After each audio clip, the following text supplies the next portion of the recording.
Welcome everyone to the Chicago Clubhouse Podcast. Today, we'll be talking some Bears and we'll be talking some Bulls. Two guests on the Chicago Clubhouse Podcast. Me and your boy Grogu here. Hit it. You are now rocking with the Chicago Clubhouse Podcast, where they think they know everything, but honestly, they don't know shit.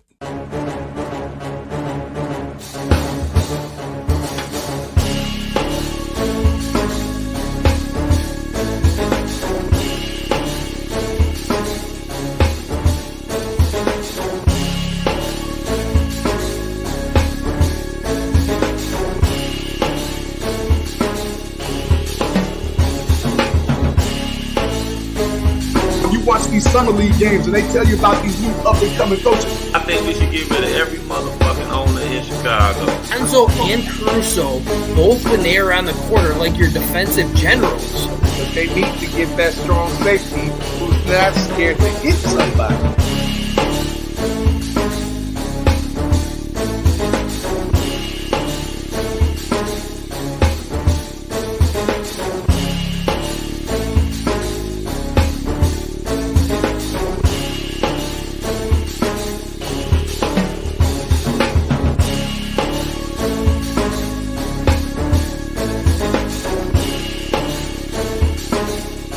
They really don't know shit.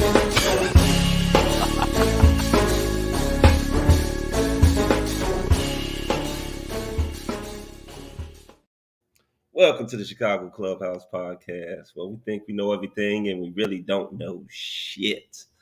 Today we got two guests with us, which is a little bit unusual. We'll have them both on at the same time.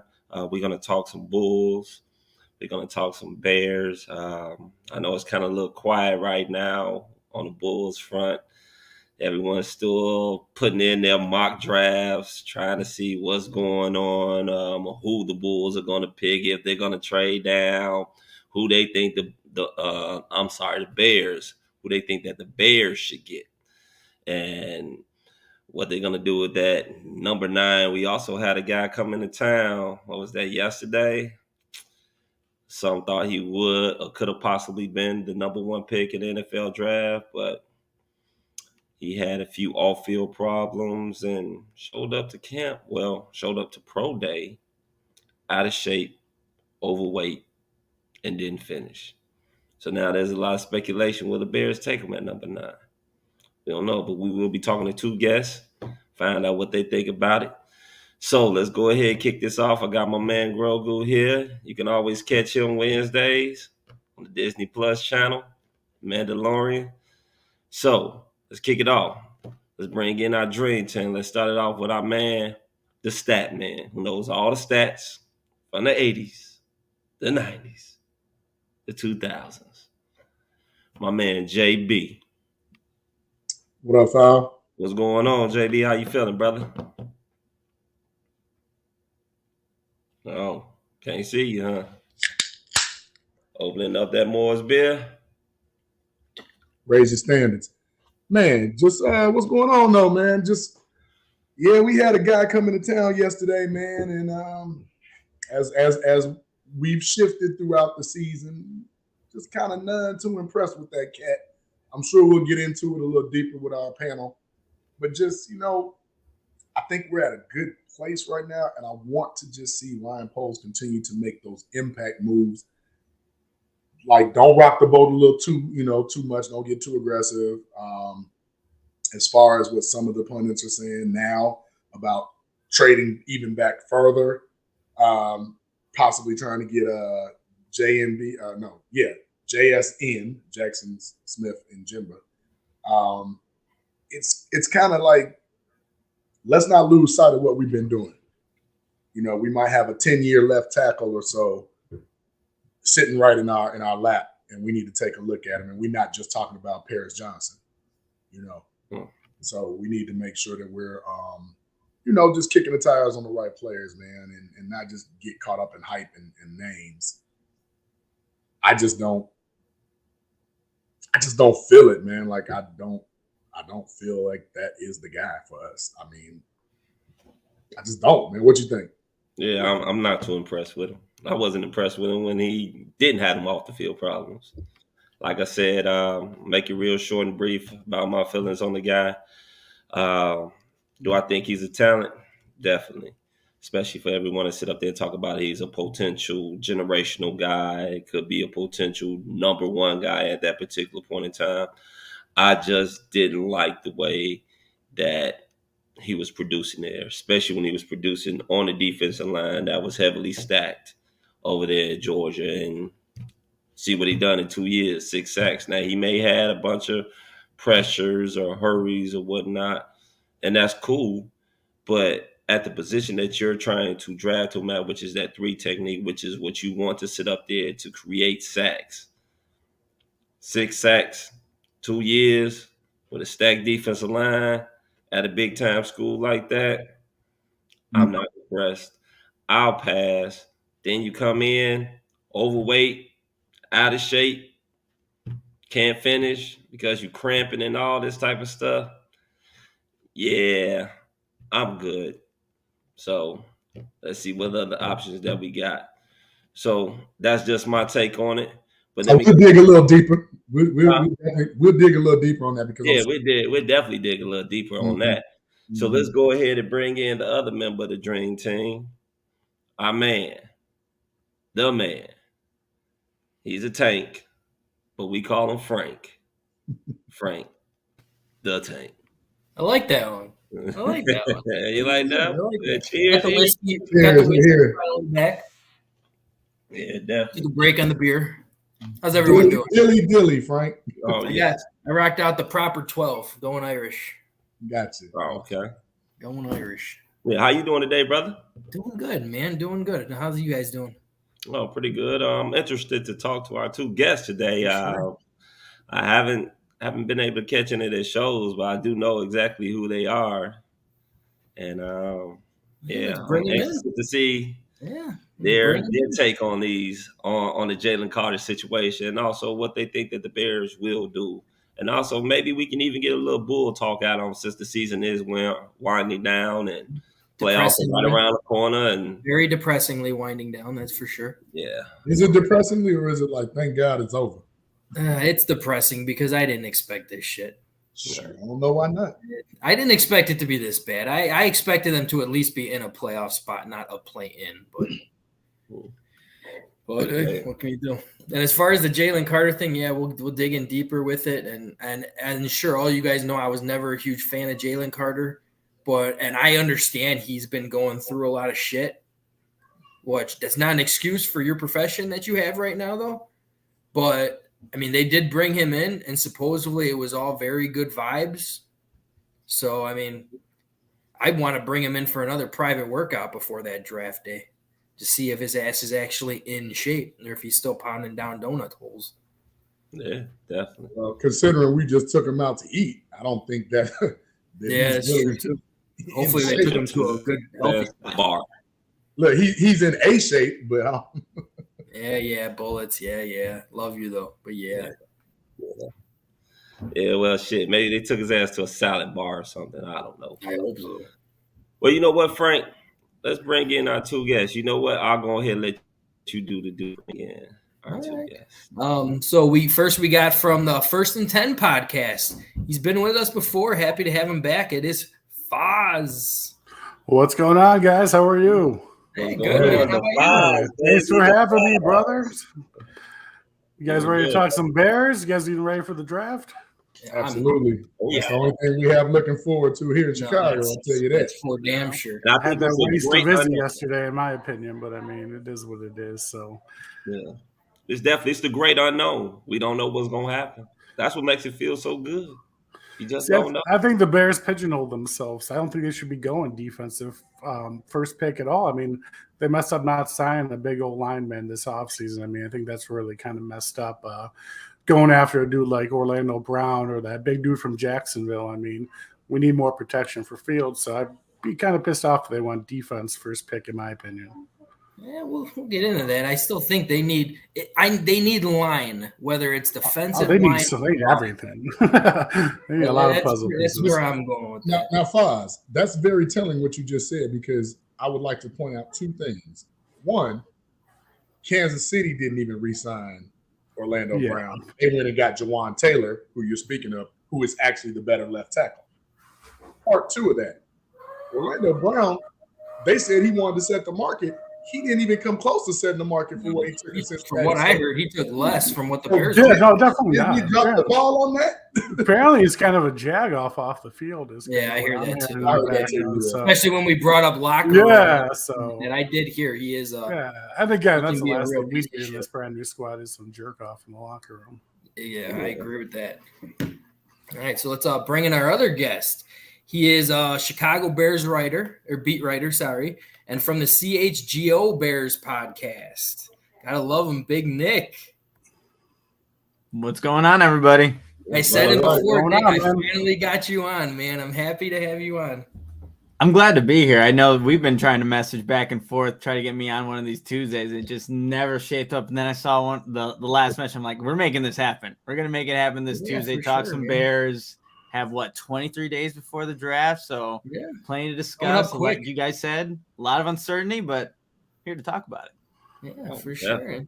I mean, Nick, I'm going to start off. Tell us a little bit about yourself, man. We never really got to chat or anything like that and tell our announcer or people watching about you.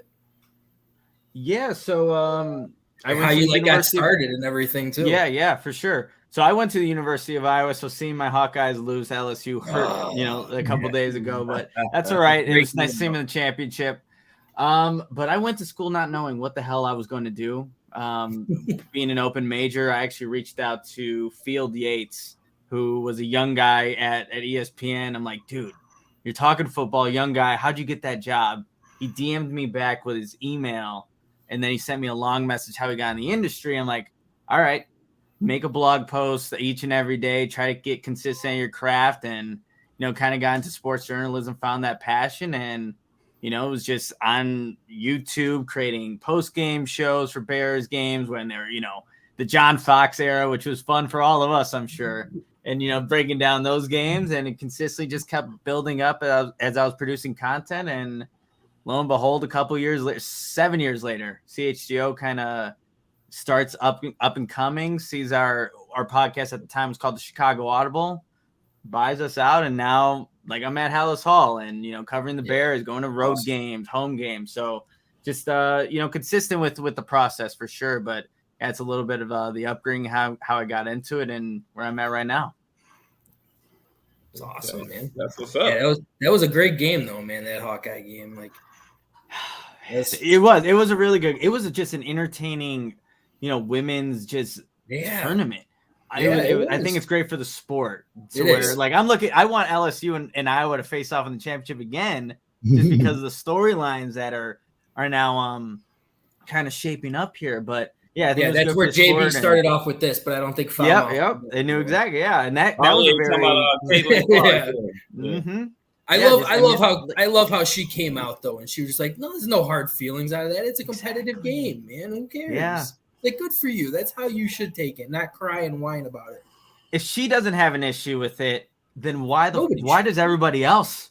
If she's taking it and is, we're competitive.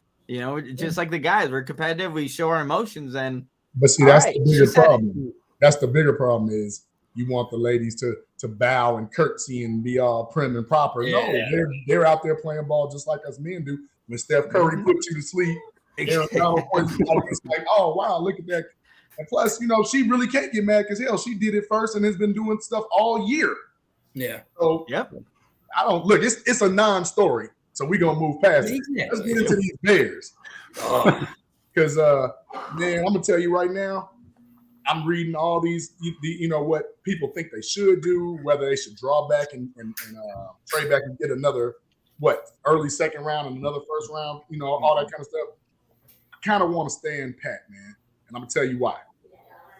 When you have generational talent coming in the first round on the offensive line, we're talking about players of lore: Anthony Munoz, Will Shields. We're talking about the Orlando Pacers of the world, the Joe Thomases, the guys that we don't ever get. If we got a chance to get one of those, just one at least, one of those guys, shouldn't that be the pick, bar none, fellas? Yeah, it's a good question, and I think when you're looking at how the draft's shaping up, and Foz, I'm curious what you think about this too. Like at 9, the Bears may have their first choosing of the first offensive lineman and the best one that they think on their board. Yeah. So if it matches up with Ryan Pace's, overall big board, Ryan Ryan, yeah, sorry, I don't know why. I did that twice yesterday. I don't know what's going on. It's perfectly fine, man. We get it. Some RPs, man. Apologize. But if let's say Paris Johnson Jr., right, who fits typically what they look like, length-wise, the physical talents there, obviously plays that left tackle position. I mean, that's going to be yeah. I mean, it's going to be it's interesting because I talked to Brandon Thorne, who's like the O-line guru, right? Mm-hmm. He knows everything, breaks it all down, and we were kind of talking, and he has like some of these guys as and again, this is one person's opinion, but someone that I do value. It's like bottom of the first round, like a Paris Johnson Jr. Peter Skoronski was the best offensive lineman, but he also has him moving into inside the guard, and I don't think the Bears take a guard at 9. So it's fascinating, and I'm wondering what Ryan Poles' ultimate big board looks like, and where these tackles, like a Broderick Jones too, would fit perfectly in this outside zone scheme. So it's fascinating to think about. I'm with you, Nick. Paris Johnson Jr. is definitely my number 1 pick. If he's there, you grab him, dude. You grab that guy right away. He's a beast. With the Bears trend, though, they bring in so many of these hometown guys home to the Bears, like Edwards, Kmet, Tanya, and Sanborn, Kramer. I mean, there's a trend of hometown guys, so that kind of makes me feel they might go down the Skoronski route from Northwestern and bring another local home guy. I mean, that's kind of the trend they've been doing so far. So, but really Foz, just to piggyback on that, Foz, like that I felt like was when the McCaskies were still running the show. I do feel like Poles came in here and said, I'm handling this shit my way.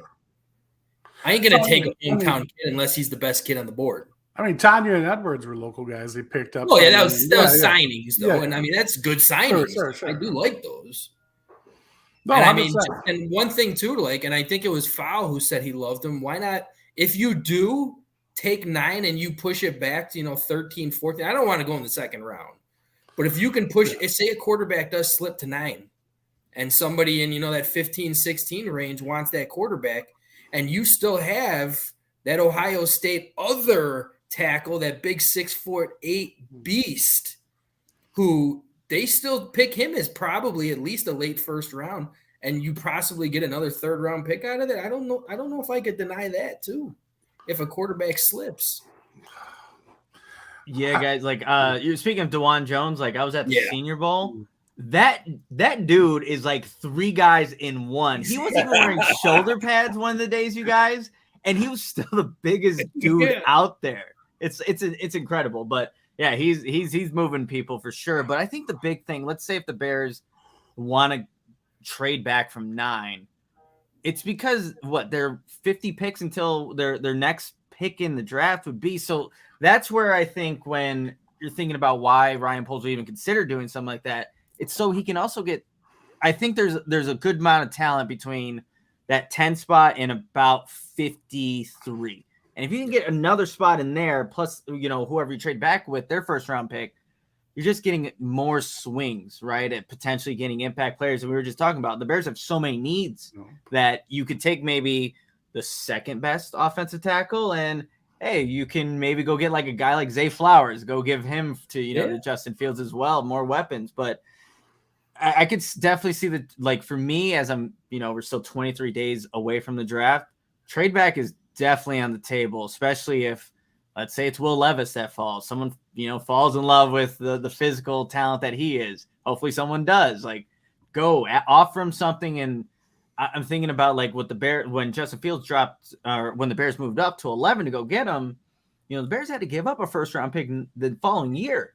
And if you're thinking about maybe what Ryan Poles can do in trying to acquire more picks, it sounds nice having 3, first round picks in 2024. If you could still, if you move back to maybe 19 where the Tampa Bay Buccaneers are at or something like that, if they want to go get a quarterback, who knows? But yeah, trade back is definitely on my radar for what Poles can potentially do. It sounds good, but when you start hoarding picks now, it's almost like the Danny Ainge effect in basketball. You start hoarding all these picks, but you never pick anybody. Yeah. You got to make the pick. If you fail the picks, you eventually still have to pick. Mm-hmm. Just get one person 2-3 years down the line.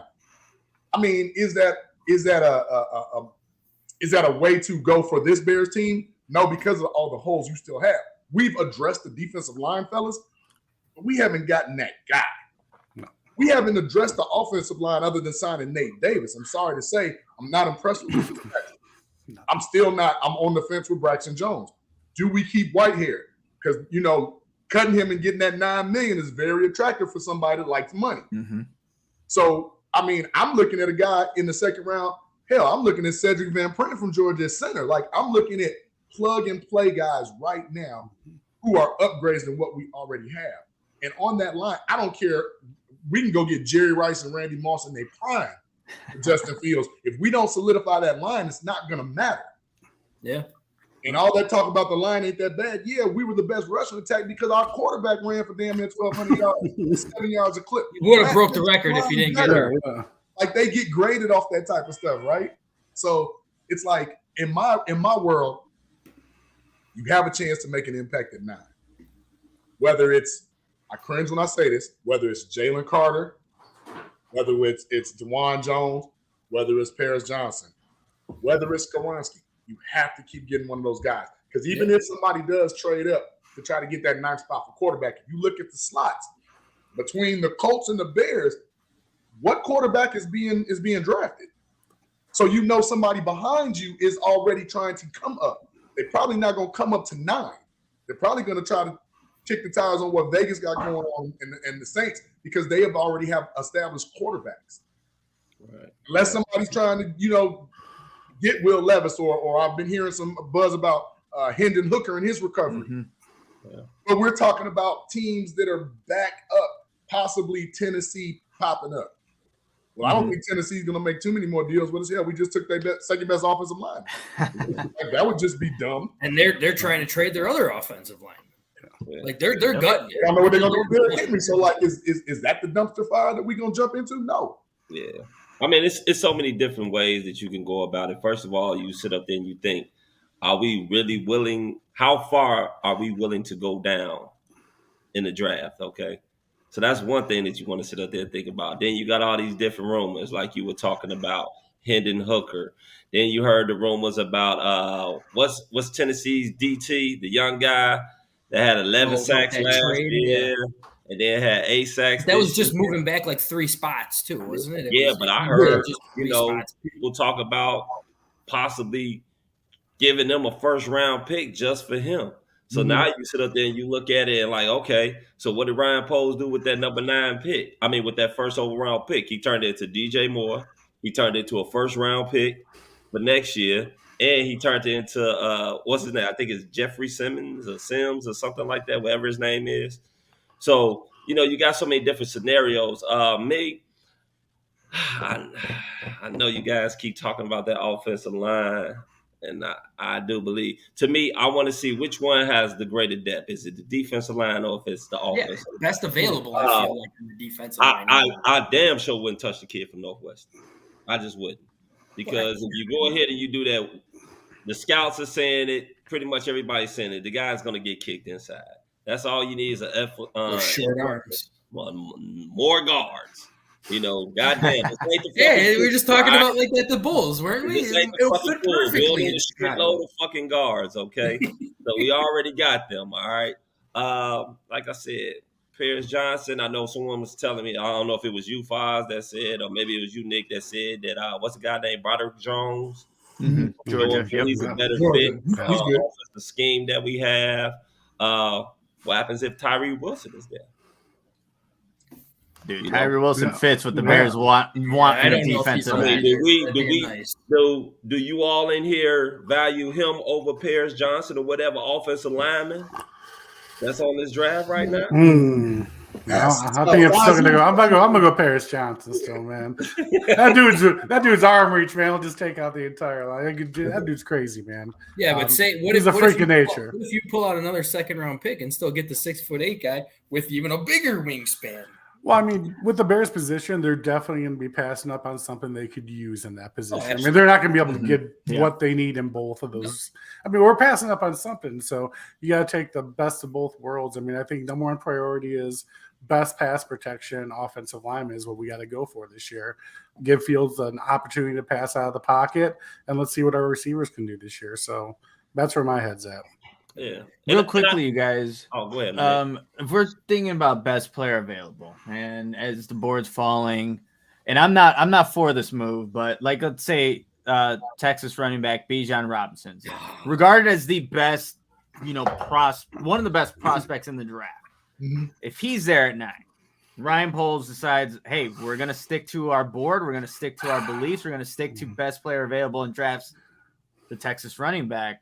How are you guys feeling about that? Personally, I don't think one position value. He's going to look at position value and the talent, and I don't know if he takes him at 9. But what Unless if he does? I know that's been discussion. What we want and what we need are two different things right now. And that's the thing with Bijan, and I'll go first on this one. And I have no doubt that he is going to be an absolutely sure. There's no question about that. But I feel like with that position, are we a running back away from contending for a Super Bowl? No, we're not. So I don't think bringing him in is going to fix this offense as opposed to a offensive tackle who's going to protect Justin Fields' blind side. And that's where I go with that one. And I always say, and I agree with Foz, I actually feel like best available, I would rather pick a defensive lineman. Because I like Myles Murphy. I've liked him from day one. I don't know why he keeps getting pushed back in the draft because he's not flashy. He's not a flashy type guy who's making this great, phenomenal athletic shit. He's just a guy who's going to go grind and get to the quarterback. And I'm not going to compare him to this guy because I hate comparing him to this guy, but I just see J.J. Watt type vibes. Like just basic getting your hand up, getting to the quarterback because he's got a big wingspan too. But, that's my opinion. In polls we trust, right? That's all we can. I'll say this. One year we went to the Super Bowl, right? And we had a guy by the name of Thomas Jones. Mm-hmm. Hell of a running back. But we drafted Cedric Benson with the 4th pick, and we're like, what are you doing? Like, we already got a good running back. Like, what? What's the point? Why would you create controversy in that room? Not saying that Cedric Benson, at that time, coming out of Texas, he was the best running back, but we already knew he had a lot of mileage on him. He just had, if I'm not mistaken, back-to-back 300-yard carried seasons. Like, he had a ton of mileage. Now, Bijan doesn't have the mileage, but to draft a Bijan Robinson right now for what the Bears are doing, if that is the move, one, you just told me that you don't really care about the passing game at all. No. That's one. And two, you just really told me that Luke Getsy already is not going to be here moving forward when we go to Arlington. You just told me those two things about drafting Bijan Robinson. What about you, Foz? What you think? What does an all-star running back matter when you have nobody to block for him? I mean, it doesn't matter how good we they do are. have the best. We do have a good running. Our offensive line's pretty good at running, and not even just for Fields' sake. Sure, they were always pretty good at run block. I can't get over the fact that we just need to protect the asset. Fields is who we're building the team around. He's our future. He's who we're going with. We need to protect the asset. That was the big thing I left the season with last year. We need to get to the quarterback, and we need to protect the asset are the two major things I came out of last season with. So got to stick with that game plan, protect Justin Fields, get him comfortable in the pocket this year, and let's see what the kid can do. I mean, I think that's our game plan. We need to stick towards it. Yeah. Me, it's a big fucking no for me. First of all, great fucking Texas running back that was actually good in the NFL with Earl Campbell. Because don't give me the Ricky, what's his name? Ricky Waters. Not Ricky Waters. Ricky Williams. Williams was good in great though. Yeah. He got on pot and couldn't get off. Cedric Benson, God rest his soul, he wasn't good either. I just thought they were like big bruising running backs. Nothing was too flashy about. Even with Bijan, I like him, but he doesn't have that breakaway speed. You know, To me, he reminds me of a faster sort of David Montgomery. You know what I'm saying? He breaks tackles, but he doesn't have that pure breakaway speed. As far as his catching, I guess it's okay. I mean, it's not like it's elite. It ain't like you can Montgomery was better. you can throw a 50-yard bomb to Bijan Robinson and he's just gonna beat the defender and catch it or make some spectacular catch or something like that. So I wouldn't even say that he's as versatile as an Alvin Kamara. He's faster than a David Montgomery. David Montgomery breaks tackles like a David Montgomery, but no, at number 9, fuck no, I'm straight on that. Ryan, I had to ask you guys. I'm sorry. Yeah, for the record, I'm not for drafting. No, but I get what definitely. Yeah, just best player available. Like, but you can't say he's not on your board though, Nick. That's the thing. He's gonna be on the 5 overall prospect of no running backs or wide receivers first round. Definitely not. Oh yeah, and I'm not down with that whole Jackson Smith and Jigma thing. No. I don't even know why that's a conversation. People are just bored. Oh, I think Nick has something different. Nick, let's hear it. But this is that shitty time of the year. Patching the stories together. It's like, that's not a hot take to me because it's like, have you watched a bit? Like if you try out DJ Moore, Kmet, Claypool, Mooney.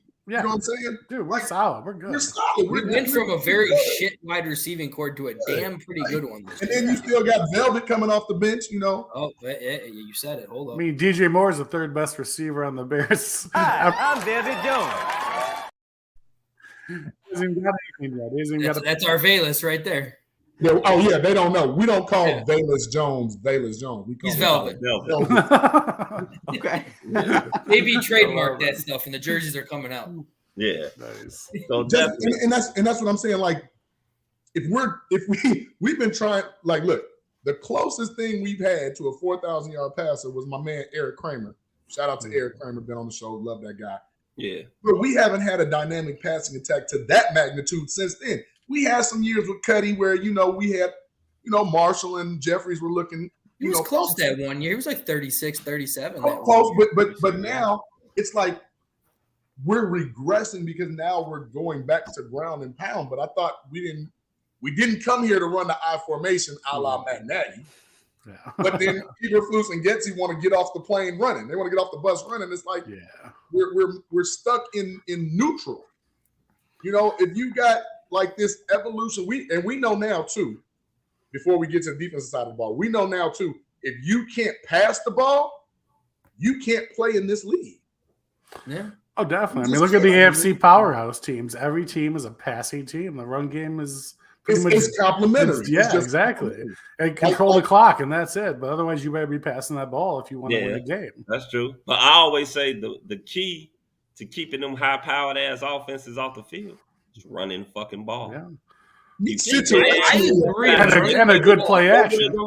Running the ball is not out of this NFL. There's no doubt about it. No, we didn't say it was out. It's a very important piece. But when that's all you can do, because I'm telling you, look at what happened to and I'm not saying this because I am a running quarterback fan because I think it is awesome when you see back in the day when you would see Michael Vick take off or when you would see Randall Cunningham take off. It's dynamic. It's graceful. It's like a dance. It's like, wow. But it's not sustainable. Did it 100%? When Lamar won his MVP, he didn't win it because he ran for 1,000 yards. He won it because he led the NFL in passing touchdowns.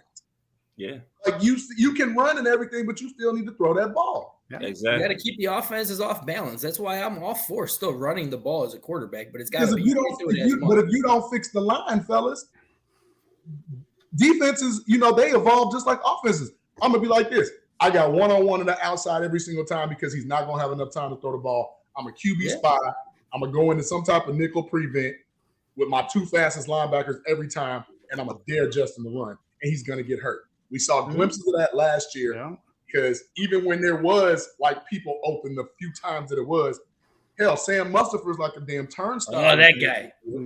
If there's one thing that needs to get fixed on the offensive line, that's a new center. Like, then you looked at Michael Schofield, and he was a turnstile, and it was like, good God, like have some pride. Yeah. 2 things we know for sure.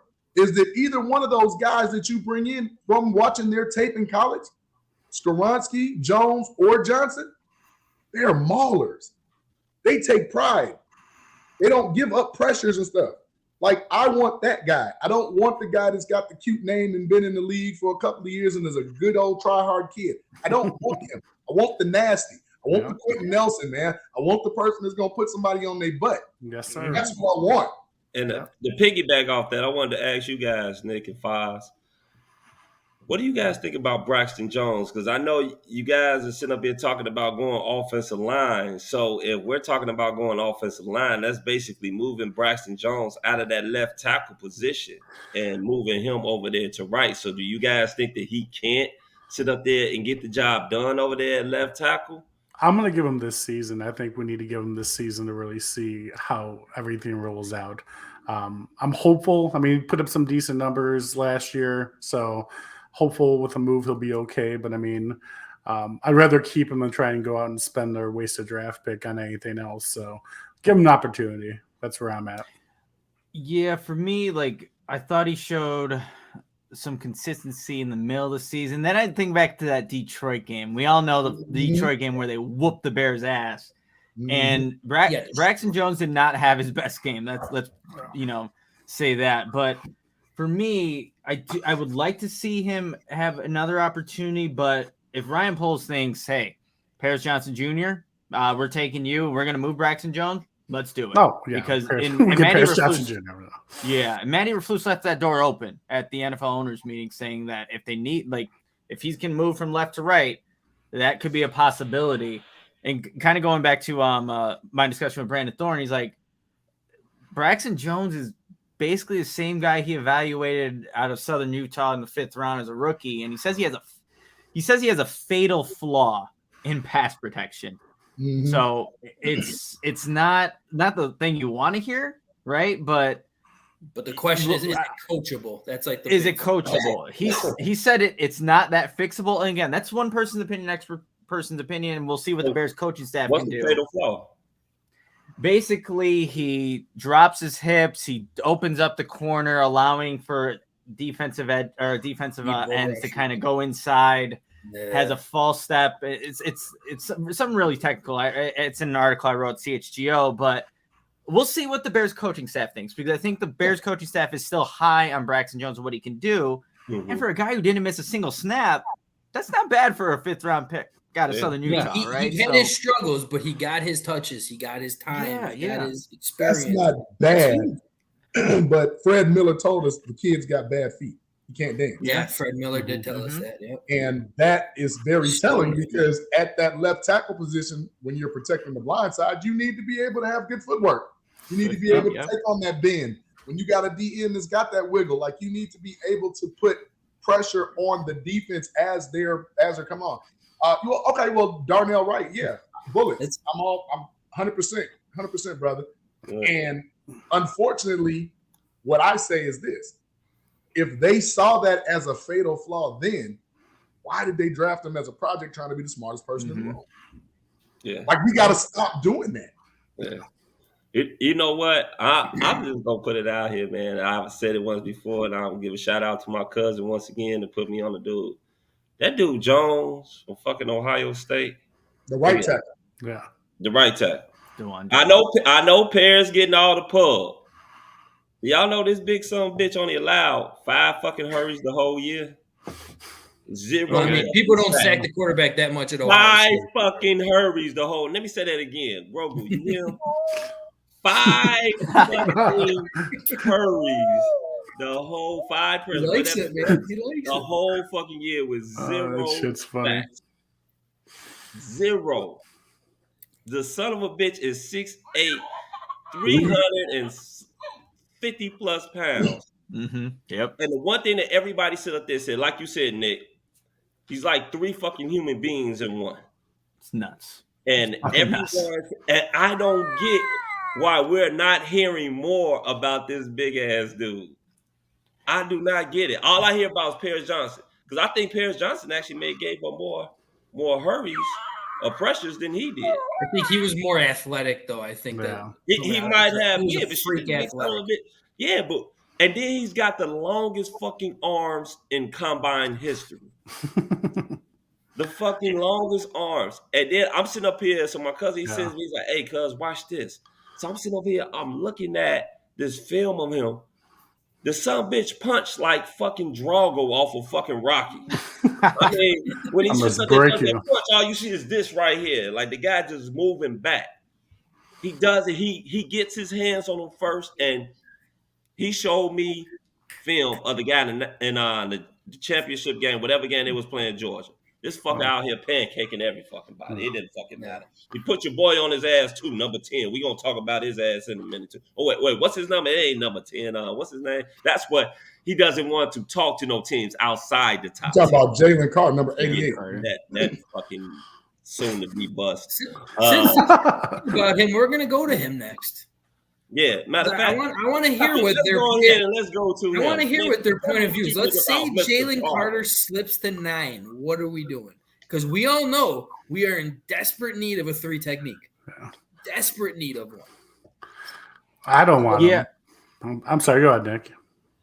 Well, I'll say this. In the beginning of this draft process, like he was the player that I thought the Bears had to get. And as we kept on going, obviously with the altercations off the field, it's like, does this guy even fit with what the Bears want culturally in their team right now?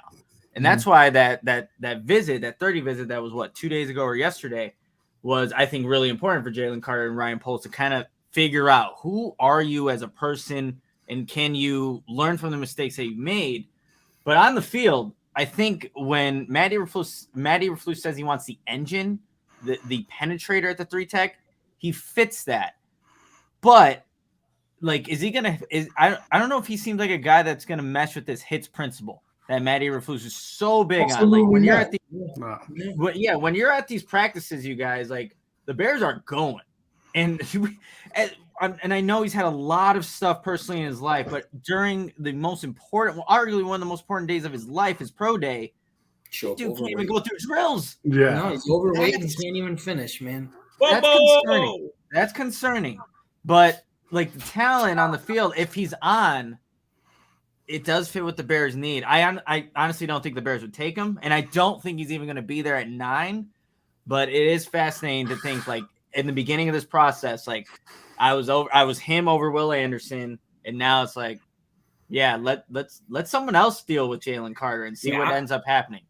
I'm actually hoping he goes before 9, so we don't even have to talk about it. That pretty much is what I don't want him to go to Detroit with Hutchinson, though, in case he ends up being a beast. You get a lot of stuff that pops up. If he goes, don't go to Detroit because I don't want to play him twice. But here's the thing. Now, we talk about being a disruptor. I'm going to give you a couple of names. Is he Tommy Harris?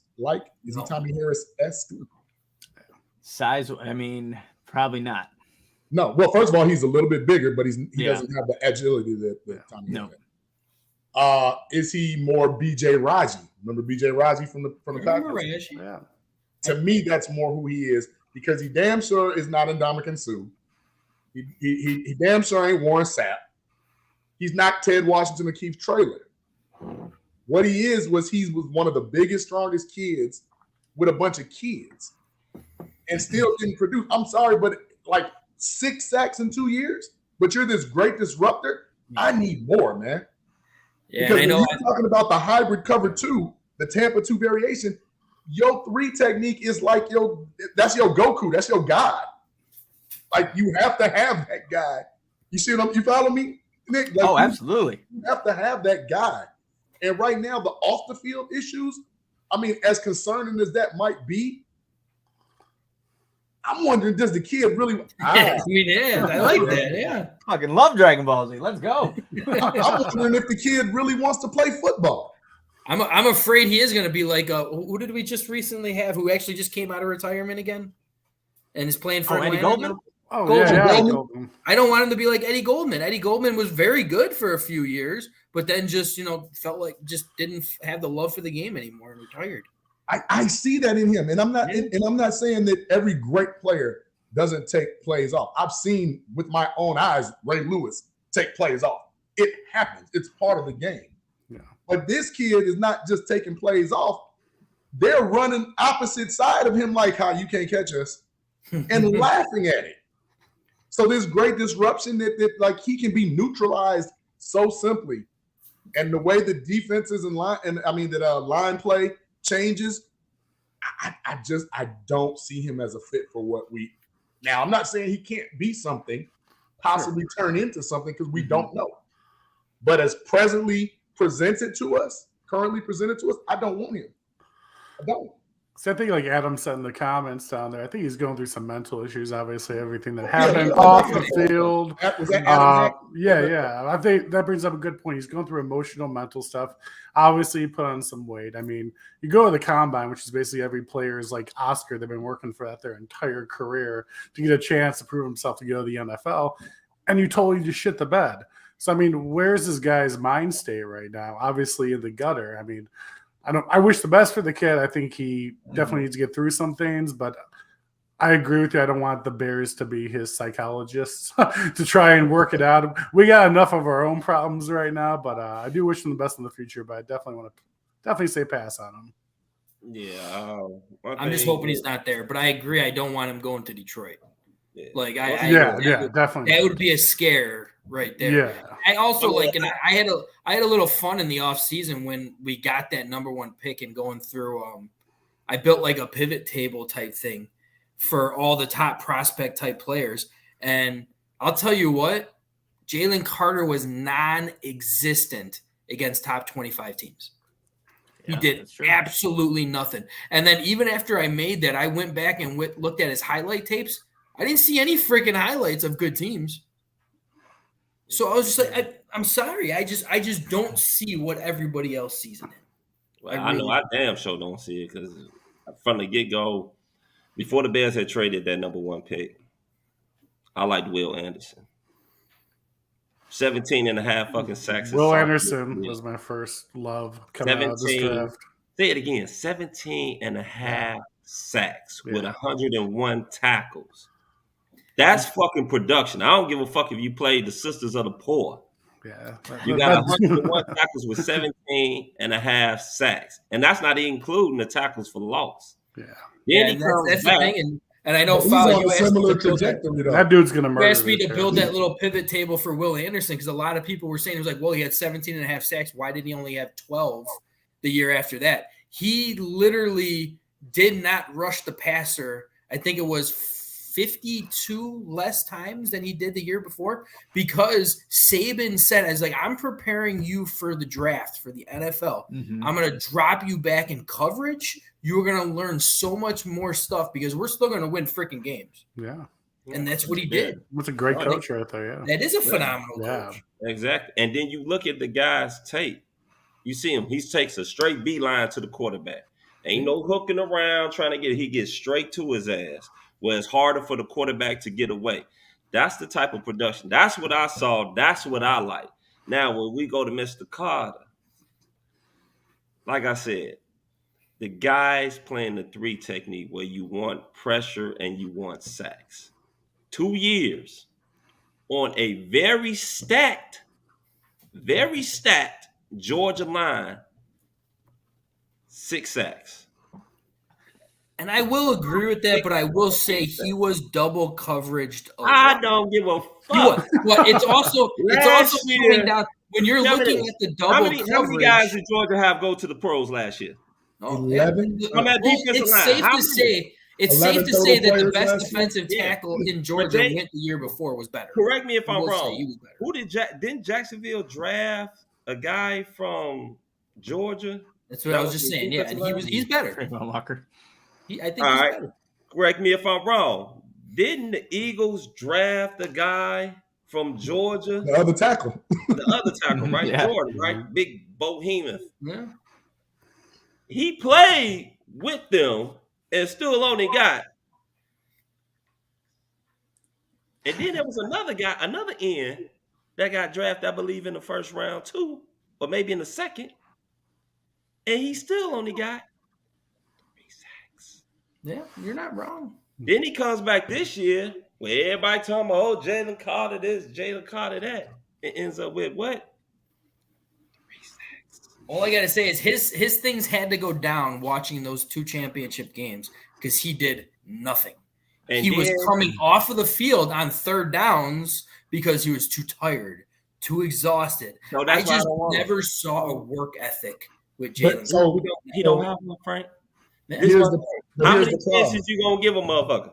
How many chances? I mean, he's a big beast with a lot of drag racing. They told his ass don't do that. He ended up with drag racing. People got killed. Very unfortunate situation. Yeah. Very unfortunate. Then you knowing all this, knowing that you choose not to work out for the combine. Then you sit up there and on your pro day, you come in 10 pounds overweight and can't finish. You might as well came in that motherfucker with some Krispy Kreme donuts and shit in the coffee and tell them that you ain't really doing nothing today. Like the little giant shit where he had the peanut butter and jelly sandwiches and stuff. Exactly. Here's the thing, though, fellas. Because, sometimes they always draft on what's called potential. Sometimes that word bites us in the tail. It bites us in the ass a lot. He ain't the only motherfucker that got it. Mitchell Trubisky was supposed to have potential. I mean, it happens, but for some reason, it happens here in Chicago a little bit more than it does other places. Like some teams literally just take the person that they're supposed to take. The problem that I'm going to have is if you look at the other people in the draft, what if it comes down to 9 and Jalen Carter is there because somebody let's say the Seahawks pull the wool over our eyes, and for some reason they draft Anthony Richardson to put him behind Geno for next year. And then you see, at 9, I have a Tyree Wilson or a Nolan Smith or somebody to that ilk still available because now Atlanta and the Saints might be taking Witherspoon and Joey Porter Jr. Now you're sitting up there with Nolan Smith, Tyree Wilson, Jalen Carter. You better bring out your lucky rabbit's foot. You see what I'm saying? Like, hey, I had that for Justin Fields, goddammit. When they came down and it was him and Mac Jones, I didn't know. I said, the Bears gonna do the dumb shit. I was saying that. Yeah. I felt good though when they were talking about what quarterback that they're going to take. When I did not see Justin Fields sitting on that couch, I was like, "Oh, thank God they're on the phone with him right now, saying they're taking him." That's wonderful, but I'm talking about what happens in that scenario because clearly, since he's been here twice, he's number 1 on their board. Clearly, Paris Johnson is the talk. Well, I'll say this: Paris Johnson is the talk, in my opinion, with them thinking Jalen is gone. Yeah. No, that's a good point. And I think, too, that's why it was important for Poles to do his homework at Georgia's Pro Day. He did speak to him there to see, again, who is he as a person. Then bring him to Hallis Hall in their environment. Can he work out with what the Bears have with the resources there? Like, guys, if he's there at 9, like, and that pick, with the number 9 overall pick, the Chicago Bears select, I wouldn't be surprised if it is him. Just because I'm going to be pissed off if that happens. Yeah, like, I would not be surprised if that's the pick, especially if he's there. They have done this before. All we can say is we got to trust Poles in the situation. He talked to him at the combine. He brought him in for a private workout. Like, if he picks me, it's almost like he's trying to force him to be the guy. Yeah. Mm-hmm. Yeah. You know what? I wouldn't necessarily say he's trying to force him. I just think Poles is a guy that really does extensive homework. He really does do his homework. And I think that's why he's sitting up there trying to make sure that he doesn't fuck this up, because we already seen the GM when they fucking chose a guy from Georgia and fucked that one up. And Mr. What's his name? Floyd. I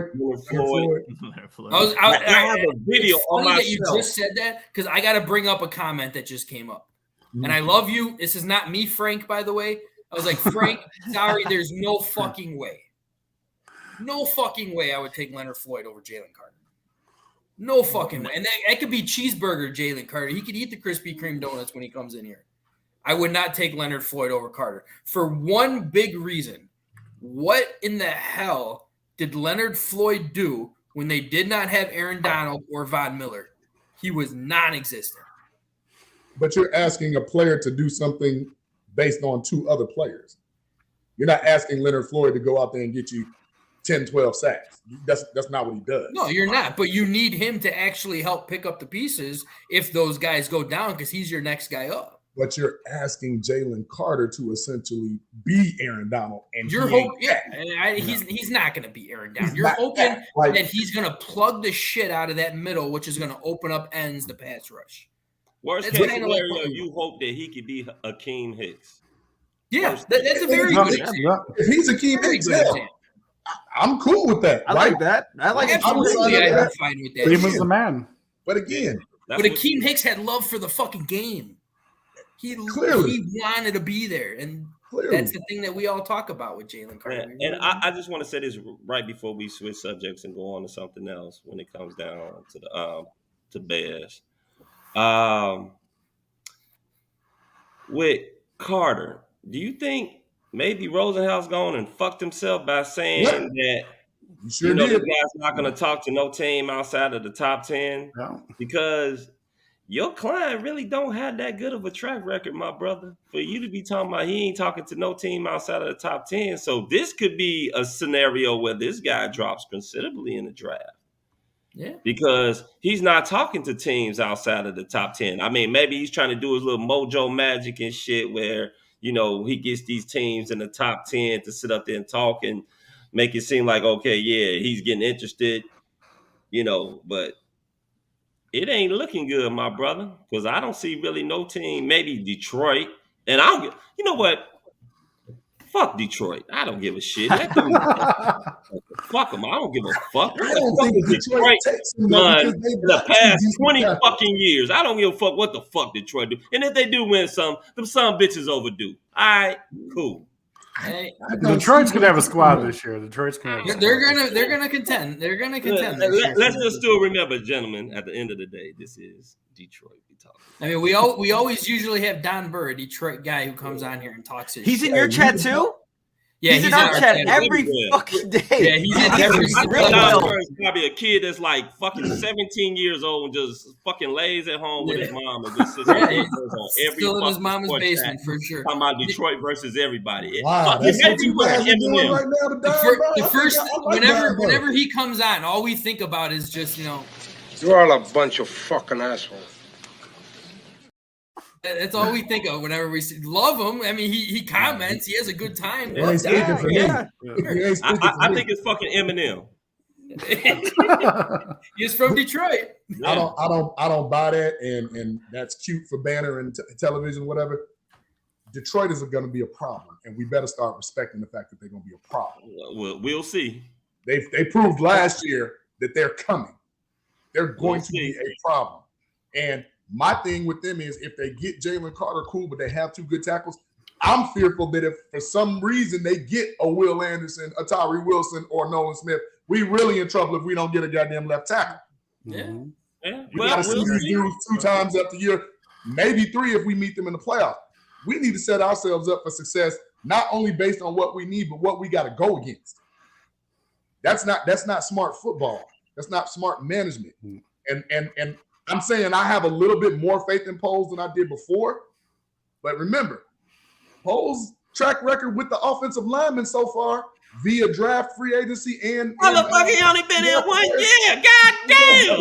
Shit. Right. Mike Foz, just to give you a heads up, let me point this way. We love JV over there, but he hates.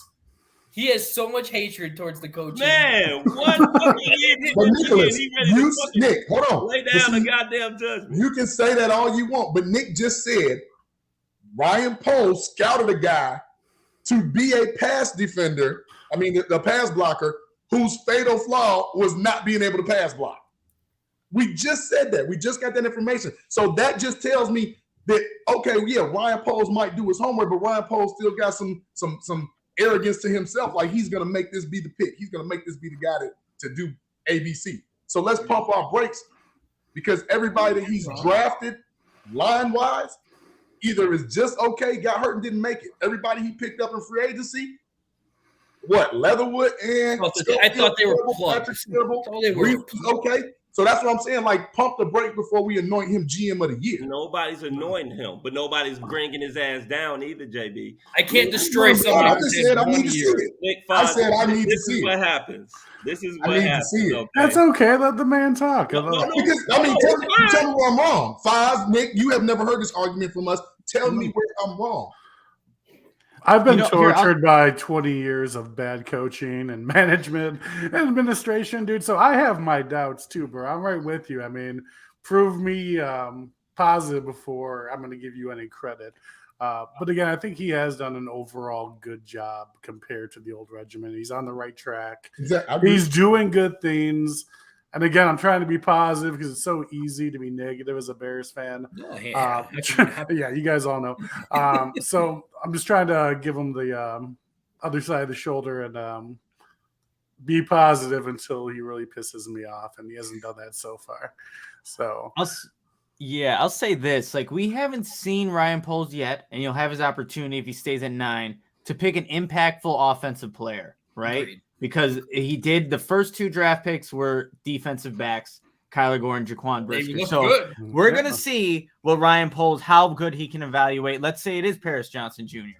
Like, if he takes him as that franchise left tackle that this Bears desperately need, it's going to be his opportunity to see if he can actually evaluate, because we saw that he obviously picked a bunch of offensive linemen on day 3, and Braxton Jones ends up playing every single offensive snap. But this is going to be telling for Ryan Poles, the evaluation staff they have there at House Hall. Can they identify, and select somebody, if they do go offense with that 9th overall pick, that can help this franchise, help Justin Fields stay upright this next season? Because we haven't seen him do it yet. He hasn't had the opportunity.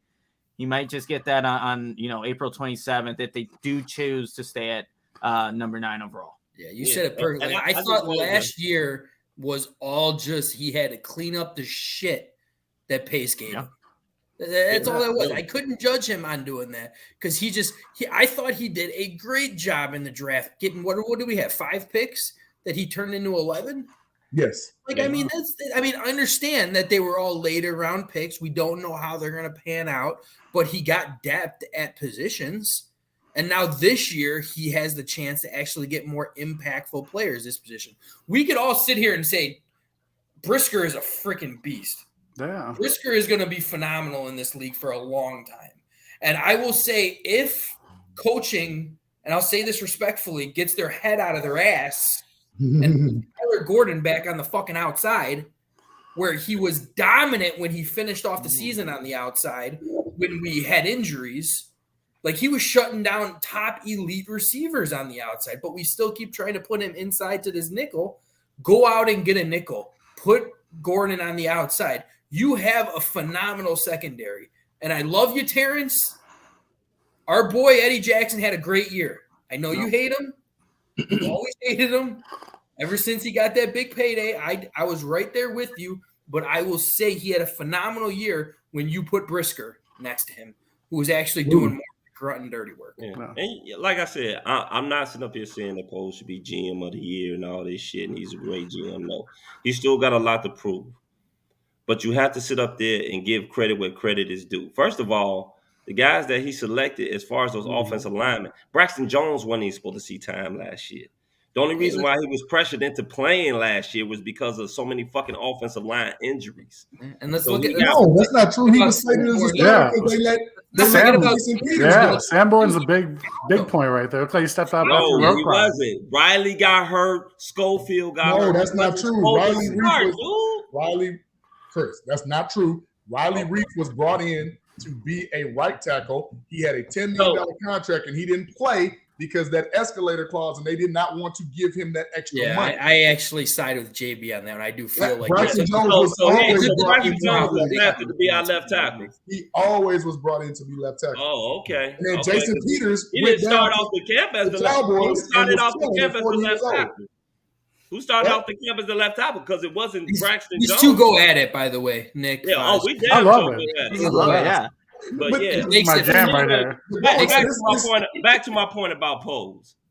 I'm not gonna be like him over here. I'm gonna give the guy a shot. I'm not gonna fucking sit up there and try to judge him off of one fucking year where It wasn't even his goddamn picks. Like Frank said, he had to clean up some shit that Pace did. Yeah. Who And did then he that? I turned said 5 Funky into 11, which was pretty damn good. And then he also hit on a couple guys. I know it wasn't traditional because I was one of those people too talking about, I don't know about the 2 DBs with so much other shit we got. But we also got to remember he did something very daring that a lot of GMs, especially in my lifetime here in Chicago, don't really do. They tear this shit down, and that's what the fuck he did. He moved kept down there trying to every build up. big veteran that sit up there and had a fucking big time contract and got him up out of here. Hence why we had so much fucking money to play with. And give or take, like we looked at last year, and I know, and I would Nick Foz, your guys' opinion on this one. I felt last year, and I know the players do not do this, but I felt last year front office and coaching was in tank mode. They wanted to get the best possible draft pick. I fully agree with you. 100%. Like, I mean, and I know it's hard to say that type stuff, but when I watch the games and I see us competing all the way till the end, and then on the last drive, you can go out and score and possibly win the game, but not one of your good receivers are in the fucking game. Yeah. I can't look at that and say you're really going out there to try to win that game. And when it comes down to that, like, that's just how I felt, and that's how I can't judge them on what we saw last year, because everybody went ape shit when they won week 1 versus the 49ers. Mm-hmm. Everybody went ape shit, saying like, oh my God, this team actually might be freaking good. No. If they would have lost versus the 49ers, I guarantee nobody really would have worried as much about what their record was finished at. Yeah, I think the tanking became more apparent the last 3 or 4 games of when the they year. traded Roquan. Yeah. When they traded Roquan, you knew that they were done. When I saw Tim Boyle throw a pass in week 18 or week 19 against the Minnesota Vikings, I knew that was tank mode. You already knew, like, they were tanking. Like, Nathan Peterman, I think, put 2 or 3 good passes here. Tim Boyle, get your ass in there, throw that pick. Do it. Yeah. And then obviously the Colts helped out there. I forgot about that. He did make a very nice drive, Nathan Peterman, and then they pulled his ass the next drive. So, boy, I was in the press box for that game, and I kid you not, like, the vibe around, so it felt like preseason. Like, everyone that was out there, it's like, who the hell is that? That's Tim Boyle? What number is he wearing? And it was nuts. Like, the locker room, I remember asking the guys, like, hey, obviously you guys lost the game and on a 10-game losing streak. You guys know you got the number 1 overall pick. The guys are like, no, we didn't even know we were in contention. Bullshit. Don't you lie to me. Like, you guys knew what was kind of what the script was, right? What the script was, but yeah, that was. Our boy Lovie Smith's the one who got us the number 1 pick. For Lovie that Smith's the that reason 2-point conversion was like a fucking Super Bowl for the Bears. Like, I was like sitting there, I'm like hands down, like praying almost. I'm like, oh my God, please make this. Well, first of all, did you see the defender? It looked like he did the shit on purpose. Because I'm like, how the fuck do you miss a wide open pick like that? They wanted a better pick. They would have won that game. They would have went back to 6. The Colts would have. They would have went back to 6. They were trying to lose too. Yeah. What a world we live in, huh? Right. But so let's segue to the coaching staff, though, fellas. Foz and Nick, what do you think about the coaching staff pre-hire and now after 1 season? I'm worried about Getsy personally. Getsy worries me. I mean, he's got a lot of weapons to work with this year. I mean, last year you're telling the guy to build a house with duct tape and a screwdriver. I mean, you had nothing. So I really can't judge him last year.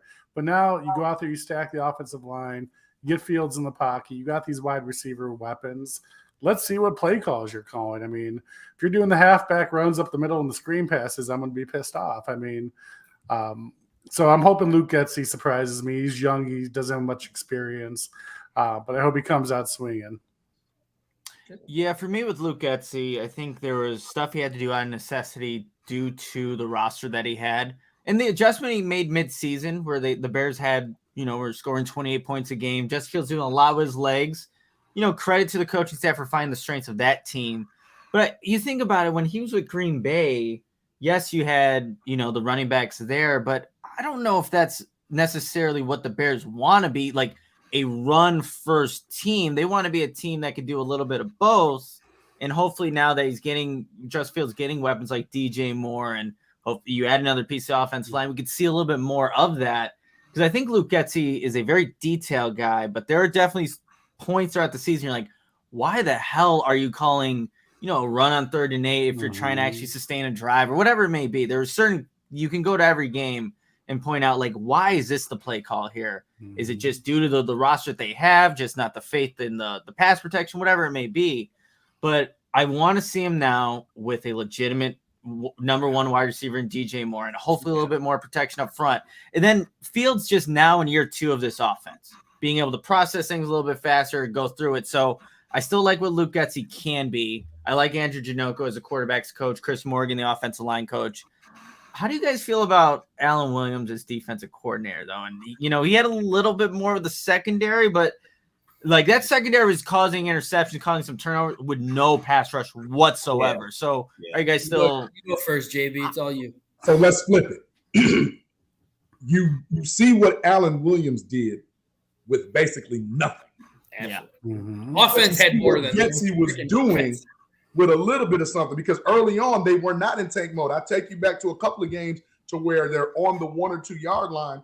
They have Khalil Herbert in the backfield with Justin Fields doing quarterback draws to the outside instead of putting Corey Blasingame and David Montgomery in, going in and getting the touchdown. That gives me Pete Carroll vibes all over again. Give the ball to Marshawn Lynch, win the damn Super Bowl. Period. He's getting it 4 times in a row. That's it. And that's why I say I look at Getsy as another one of those guys that might want to be known as the smartest person in the room, because he never called plays before when he was in Green Bay. He didn't help Aaron Rodgers. Aaron Rodgers was probably like, hey, whatever, man, go get my coffee, go get my Starbucks, And it shows in some of the play calling. I never forget, you brought Claypool in, and I forget, was that the Miami game, and Xavier Howard had got lost or whatever it was. You running Justin all over the field and you're not giving him any targets. He was blocking more times than he actually got pass targets. To me, that's a problem. You got 6'4" versus 5'9". Damn the route. You run the fly, 50-50 ball. Go get it.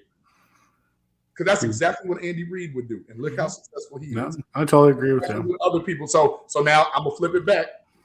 I was worried about Alan Williams because last time we saw Alan Williams, he was under Leslie Frazier's tutelage with the Vikings and had the 30th ranked defense.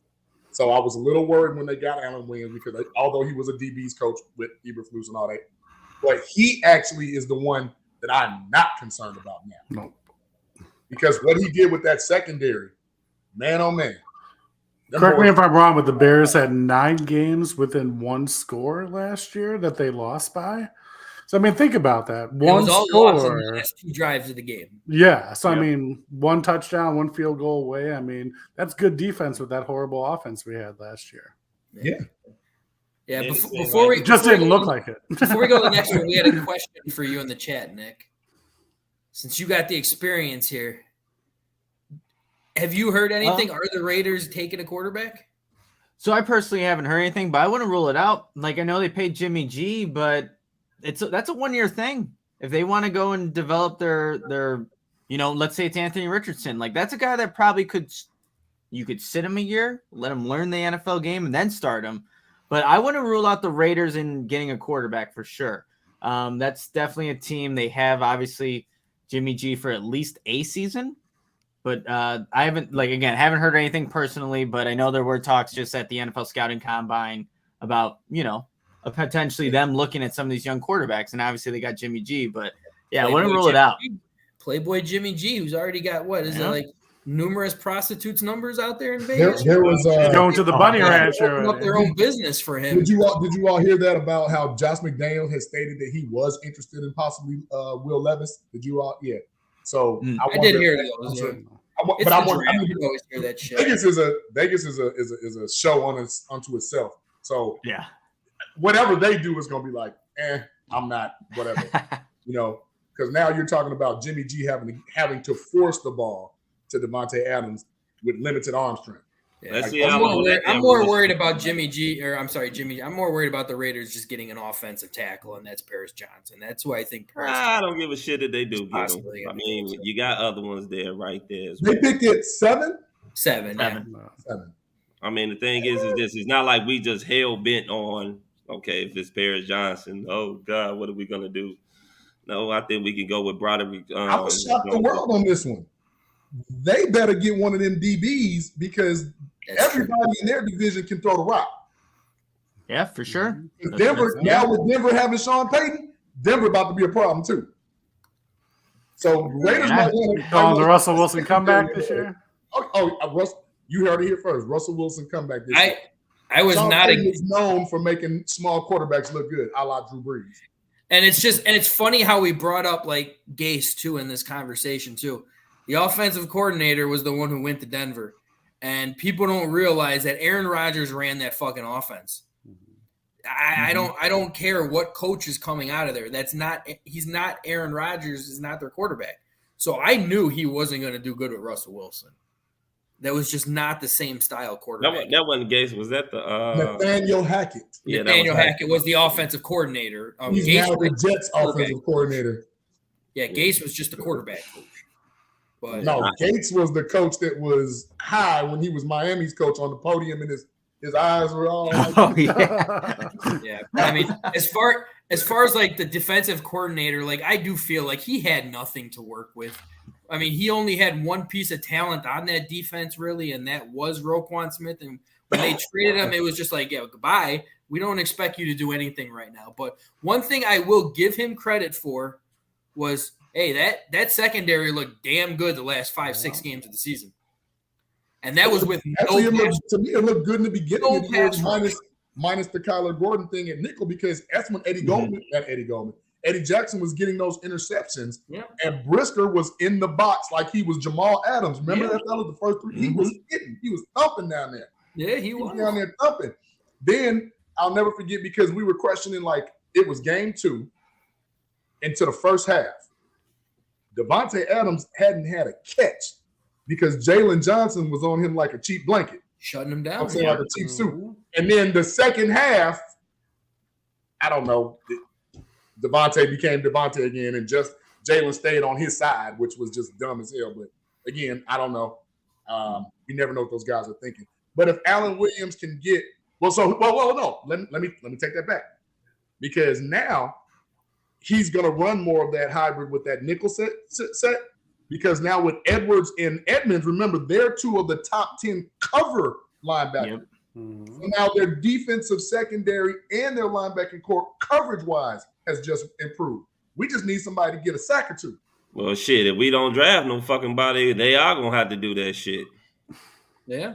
It's just that simple. I mean, with Allen Williams, the guy ain't got a great track record of being a good. You got good linebackers who could do some nice schemes. It's just that simple. He doesn't have a good track record of being a good defensive player. We have Edmonds, Sanborn, Edwards for the cost of what it would have just cost to have Roquan Smith next year. Yeah, agreed.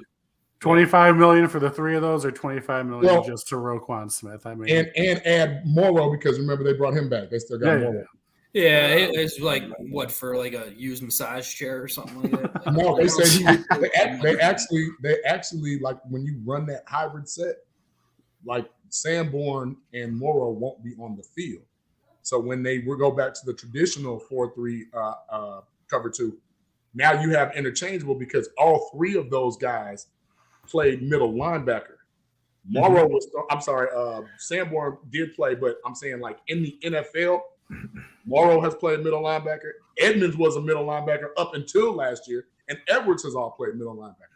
So all of them can be, interchangeable. Which to me that's like saying I'm what do you call it? I'm a master of none, a jack of all trades, but a master of none. Yeah, that could be that type of scenario. But when you got linebackers that can cover, that also helps, because now Billingsley, what's the other guy? Walker. Hopefully Dominic Robinson does a little something this year. I still would like for us to get somebody, maybe a D end off of free agency. I mean, I don't know. Do you really keep Justin Jones? Like, I don't know. But the defensive line has gotten better on paper just with those 2 additions. It couldn't have got any worse. Right. But again, anything's better than what we had. We talking about putting the cart before the horse, fellas, so. It's just like our offensive line. When we got Nate Davis, we definitely got better. When you cutted Sam Mustipher, you got better. Yeah. It doesn't matter who the hell you put at center. We ain't get better shit on that defensive line. I don't give a fuck what you say. We had what? How many sacks did we have last year as a team on the defensive line? Was it 10 or 10. Is that 10. And right now, if you were to go out and put out a poll, we had 4 the first 3 weeks of the fans to sit up there. Can you name a Chicago Bears defensive lineman right now? I can't. Probably couldn't name one. I mean, we can. We can, yes. No, I said, do we want to? No. Sorry, it was 20. It was 20 sacks. I cut him 10 short. Wait, no. It's probably 20 like 8 or sacks 9. team, but on the defensive line. Oh, the defensive lineman. Yeah, I think linebackers had like 8 or 9 out of those 20. Yeah, because I mean, shit, Brisker had 4. No, Brisker led the team in sacks with 4, right? Yeah. So it was more than 8 or 9. Yeah, Brisker led the team in sacks with 4, I thought.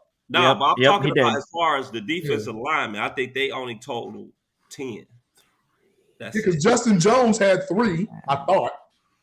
Travis Gibson had 2.5, I think. And then, what's the name? Al Kadeen, he had 1, I thought, that I can remember. That guy doesn't even get brought up into this freaking team. I didn't even know. But I told y'all when we got him. No, I thought that was stupid too.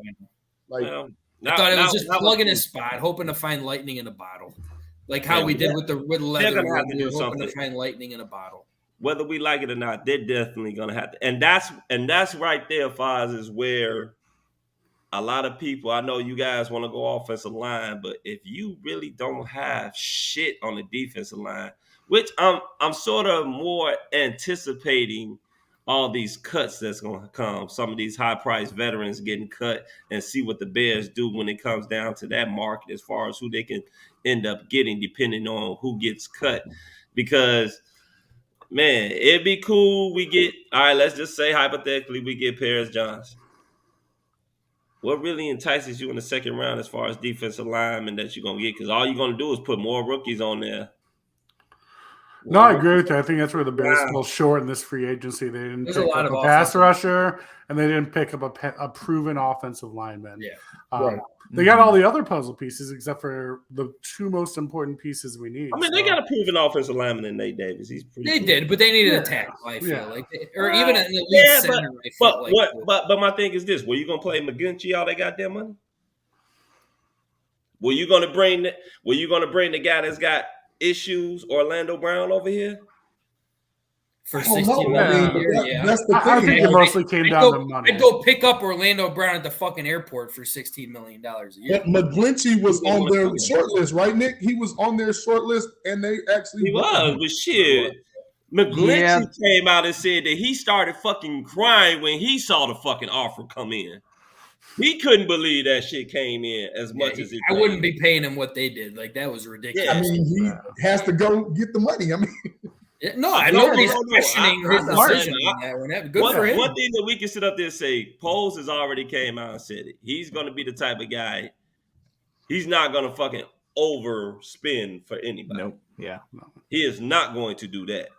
So there was the minute they sit up there and said 5 years and what was it, $87 million or some shit like that. Poles like, okay, I think it was 52. You have a good life over there, wherever the hell it is you going. And where he ended up going? McGlinchey went to Denver. Yeah. Right, he went to Denver, and then Brown went to Cincinnati, right? Yep. So you come to think about it, if you Brown, I could probably go to the Bears, make a few money, or I can go over here to Cincinnati, be competing for championships the next 3 to 5 fucking years. Yeah, and that too with Orlando Brown obviously pulls. I mean, if anyone's going to know what Orlando Brown brought to the table, it was him. He was in Kansas City before, obviously, with the Bears. But it's a big thing that we've kind of come to learn from this coaching staff, this regime, really, is that scheme matters to them, when especially if you're looking at Orlando Brown, does he fit exactly what the Bears want to do on the offensive line? He probably can, but he's not ideal. And then if you look at the draft, like Pierre Skoronski, he's a technician in terms of being someone that can just be consistent every down. But that arm length matters to Bears. Yeah. The arm length really does matter to the Bears. Where we're good. I mean. Yeah, so it's a scheme thing. So that's why Mike McGlinchey, it made sense what the Bears were doing offensively, but they're gonna, like you were saying, they're gonna stick to what they believe is their price, what is their approach, and they're not going to stray away from that. No. And I think that's smart on their end because he's always talks about he wants to be consistently at the top. And obviously we need to see the Bears get there, but he wants to stay there.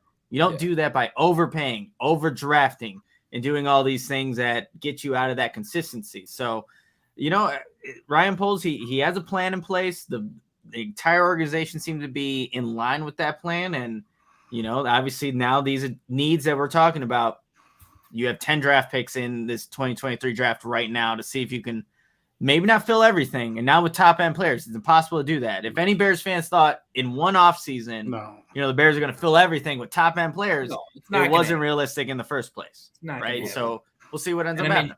I like Jeremy said it perfectly right here. I like how methodical Poles has been with his spending. Look at the Broncos. They have no money, no picks for the first 3 rounds for the next. They're fucked. I mean, they got Sean Payton now, so hopefully they're actually not because they're built to win. They have a good team, but for the future, they need to make sure that they don't miss anything right now. He's right about that. They're fucked because you want to know why? They're in a very tough fucking division. Absolutely. Like, can you say right now in their division that they're the number 1 team in it? No, they're still the dead last. No, they're not. They're 2. They're 2. You think they're 2? Raiders are probably what, 4? And Raiders might be last. You got the Chargers right there. Okay, stop. Can you all stop with this Chargers nonsense? Like, the Chargers are not good. They have a good quarterback, but their coach is high. He never does anything right. The Chargers are the third best team. And tell me what the fuck did they ever do last year? Yeah, we always justify how Sean Payton is number 3. We don't know how Justin Fields last year. Sean Payton's going to do with this team. Sean Payton is going to have Denver in the mix. You're hoping. Period. No, it's not a hope. It's what he does. No, that's what I'm saying. When I say get that guy that actually makes a difference, get that guy that actually can make your team better. That's why they fired Nathaniel Hackett after 8 games and said, "Nope, this ain't the guy." I know that's exactly what you wanted to do with freaking our coach. And go get the guy. And now they went and they didn't just get a guy. They got one of those guys. Yeah, they did. They went out. And look how much it cost. And I put it to you like this. And there's nothing wrong with that. Nothing wrong with that at all. But you still got to produce because you fucked yourself for the next 2 or 3 years. If you did that, how much did they pay Sean Payton championship, right? Oh, he got a bag. Yeah, I was going to say he's got at least $10 million a year, doesn't he? Yeah. Oh, he got a bag. I mean, that's a chunk of money too taken out. But see, that's the thing. Like, for the last 5 years, guys, they've been saying the Rams were screwed. Frank they always find a way to make money or move money or restructure. So just because on paper to the lay people in the public, it looks like, oh yeah, they're screwed. They don't have any picks, any money.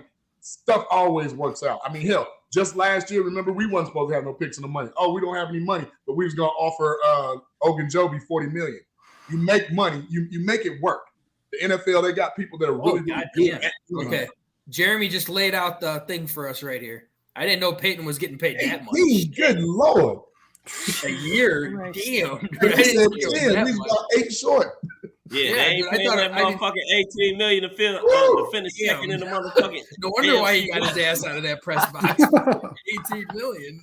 You think the Bears will overpay a coach $18 million? No shot. As long as the McCaskies own that team, there is no shot that they are paying a coach $18 million. Now, Frank, I just have faith in Sean Payton. He's an Eastern Illinois guy. I wanted him here. Mm-hmm.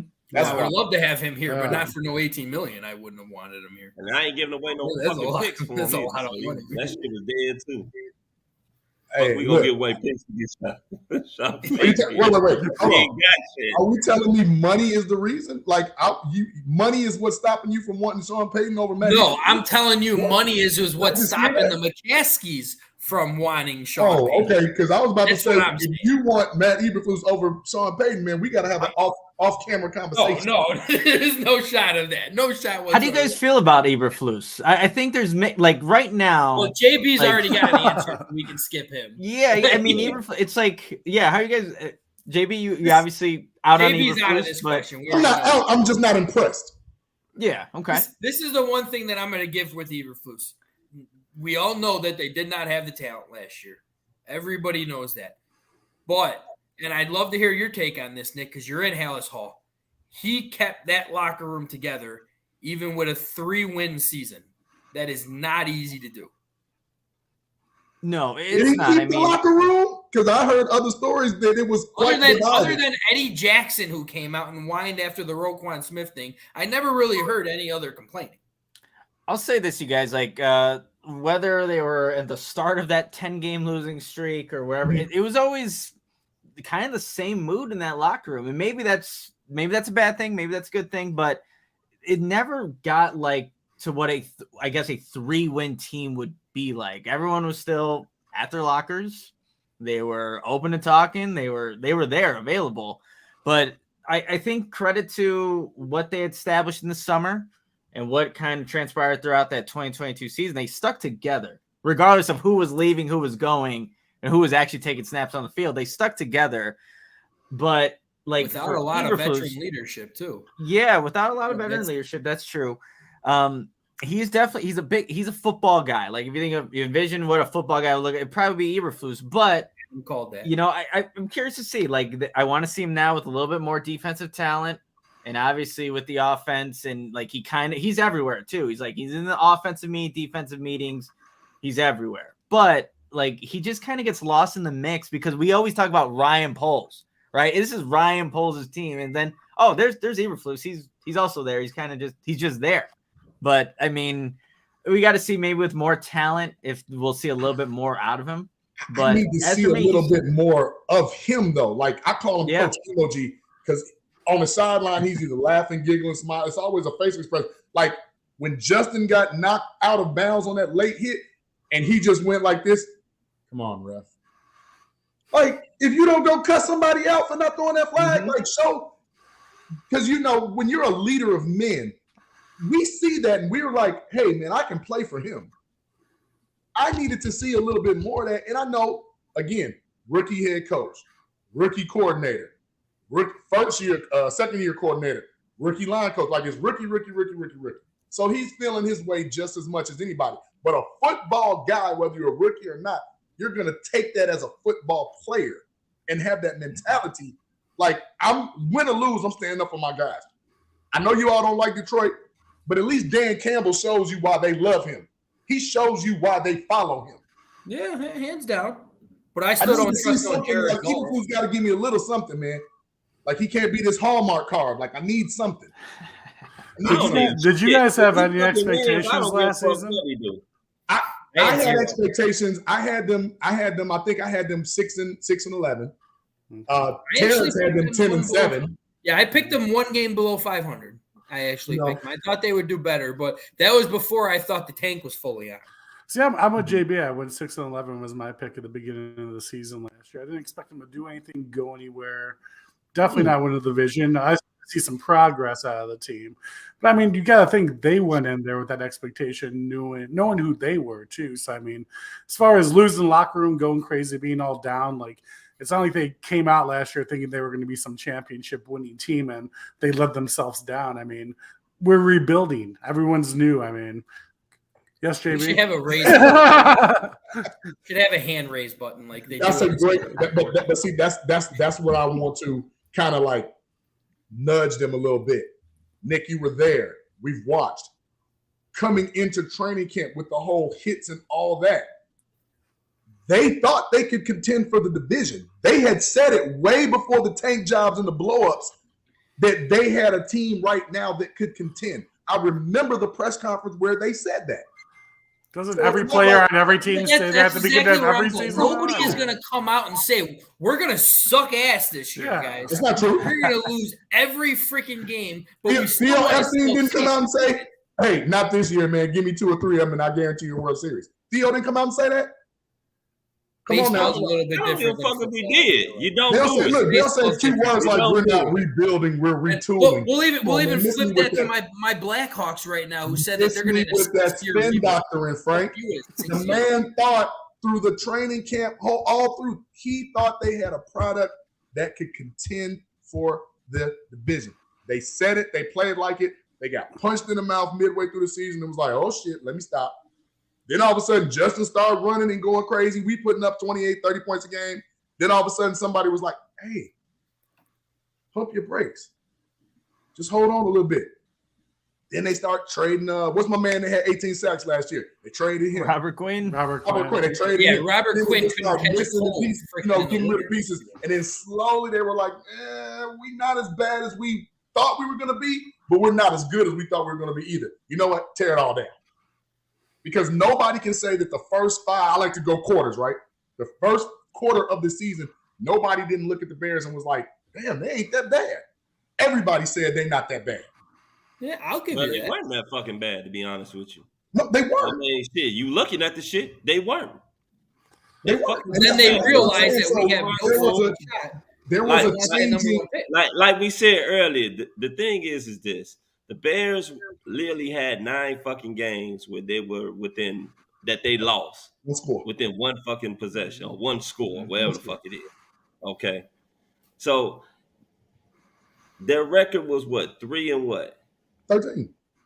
3 and 13, 3 and 14. I'm sorry, 3 and 14. 3 and 14. 14, right. Yeah, so if they would have won 50% of those games, they could have by looking at that Bears team last year, do you honestly think that Bears team was the worst team in football? Oh, no. 2014 Bears were the worst Bears. Absolutely not. That's my point. That's what I'm sitting up there saying. I think that they did. No coach, no new coach, no new GM. Majority of the time is going to come out and sit up there and say, you know what, we going to suck this year. Yeah, you don't do that. I want to give you fans this. We going to look fucking terrible this year. We going to come out. We going to damn near try to lose every fucking game so we can get us some high picks and all this type of stuff. That's what we're going to do today. That's what we're going to do this year. Nah, they're not going to come out and say that. They're going to make everything, because a first impression is everything. They're going to talk about winning. Nobody wants to talk about fucking losing. We've been doing that shit for fucking forever. So why the fuck am I going to come into a press conference and sit up here and talk about, oh, yeah, we're going to come out here and we're going to blow the whole fucking season? No, they're not going to do that. They're going to try to give you hope. That's what they do. They're going to give you hope. And in doing that, yeah, we know They lost their way a little bit. And we also knew that the tank was in too, just by some of the play calling that you were talking about. Yeah. That play calling did look fucking terrible. Oh, it was at awful. Times. It was absolutely awful. You got a fucking third and something, your ass running a fucking running back. I mean, shit. All those missed field goals near the end of the season. Hey, what about all the screens? I was going to say, one of my favorites, remember when we were always talking about slants? Why don't you run slants? Why don't you run slants? They had that beautiful 45-yard pass slant with Velus Jones. They didn't run it again the rest of the game. It's just like, what the fuck are you doing, dude? Hey, but Fives just brought up another point. The kicking game. That's a good question. Hey, Robbie Gould publicly came out and said, hey, I wouldn't mind if the Bears offered me a contract. Why the hell wouldn't you say yes? Go give that man some money. Stop being stupid. Why wouldn't you say yes to that right now? Because I don't have any issues with our from the past. You know how this shit go. He left because they didn't want to pay him, what was it, $8 million at the time? Mm-hmm. Oh, it's because John Fox hated him as well. John Fox was not a fan of the kicking game, period. Yeah. Okay. Look. What do we have? Cody Parkey, Cairo. Just like what's his name with Greg Olson? I think Robbie Gould told him, I'm tired of scoring all the points on offense, and they didn't like that too much. Pretty sure he is still the franchise. Even though he's still the most highest scoring Bears, yeah. Look at this like for real through just an optimistic lens. The team that we're putting together now, and we add Robbie Gould for some, like, Robbie is pretty much automatic. He's pretty much automatic. That helps us. Now, some of them 1 and 2 score games we're losing. Now we win those games. Yeah, there wouldn't have been a double doink if Robbie Gould was here. No, we don't say that on here. Foulmouth has to go get a drink, and he doesn't drink. God. Fuck. Yes, that's Jeremy. That's what I just said. That Theo said that with the Cubs, and that's when I was like, "Give me a GM like that that's gonna tell the real." I'm straight. Shit, I think you wanted some old fart, didn't you? You wanted some old ass dude that was a senior citizen, right? Who, me? Yeah. You talking about? I don't think it was for GM, but for like offensive coordinator or something, or. Oh no, I wanted Calhoun, not Calhoun, Caldwell, Jim Caldwell to be the offensive coordinator, quarterback whisperer. He's pretty old, yeah. Well, you know what? Let's switch to some Bulls talk. I know we've been talking about the. Before we do that, I know Nick, you probably have to go. Yeah, Nick has to head out.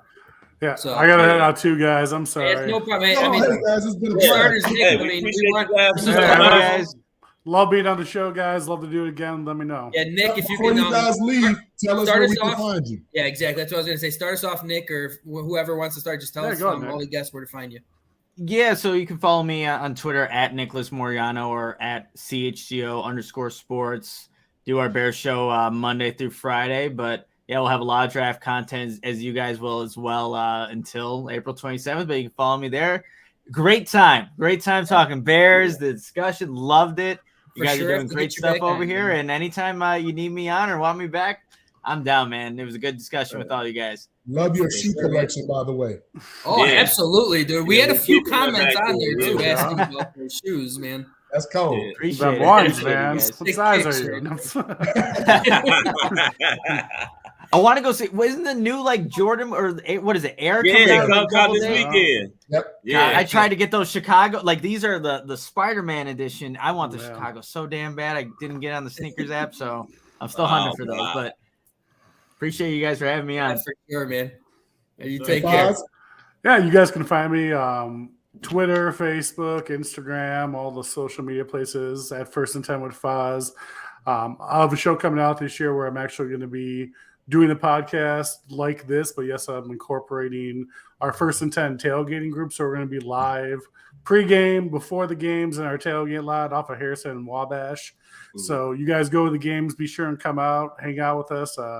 Always a blast. We draw about 300-400 people each time, and start partying at 7 a.m. all the way up until kickoff. So I love it.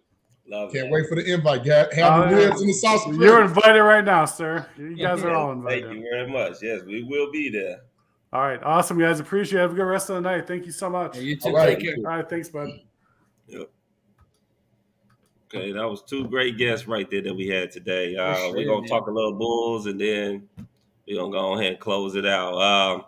Apparently they lost tonight, but they did secure a spot into the play-in game. So Yeah, they Oh, clinched. so they did lose? They lost, they but they lost. still clinched because the Magic lost. The Magic? Yeah. Oh, man.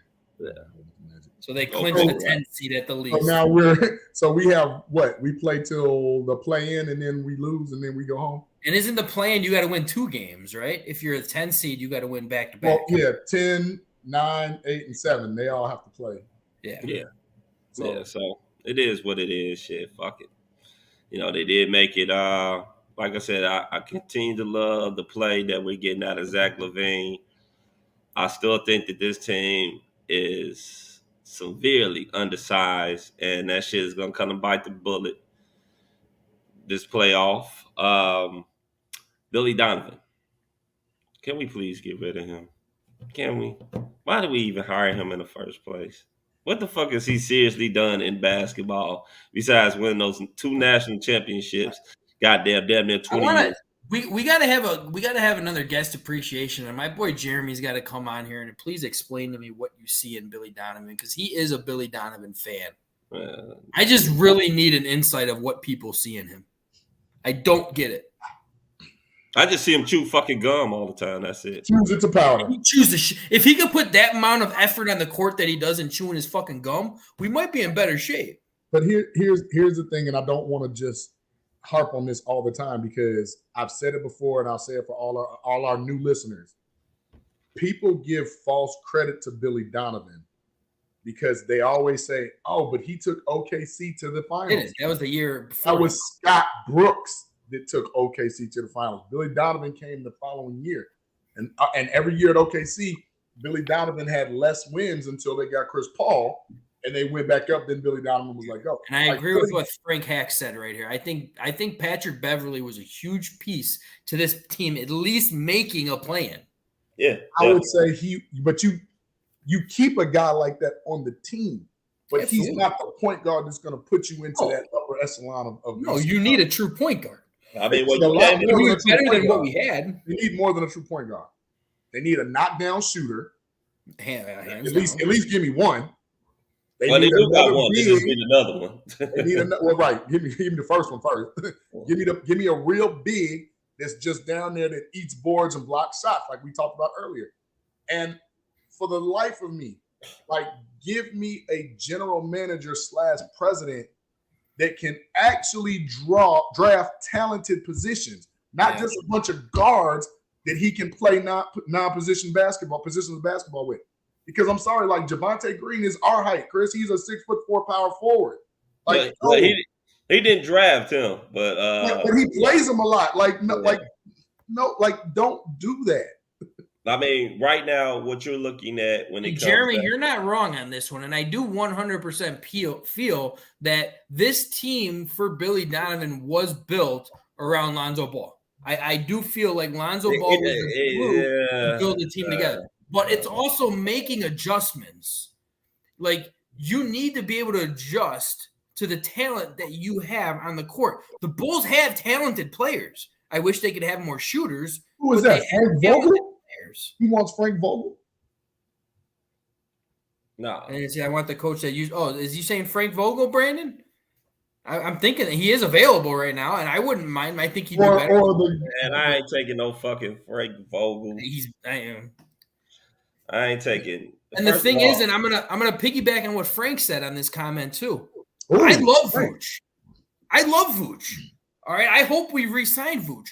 Vooch is getting freaking destroyed by coaching, because Vooch's game, if you look at him in Orlando, when he tore the shit out of the NBA when he was in Orlando, he had a true power forward with him.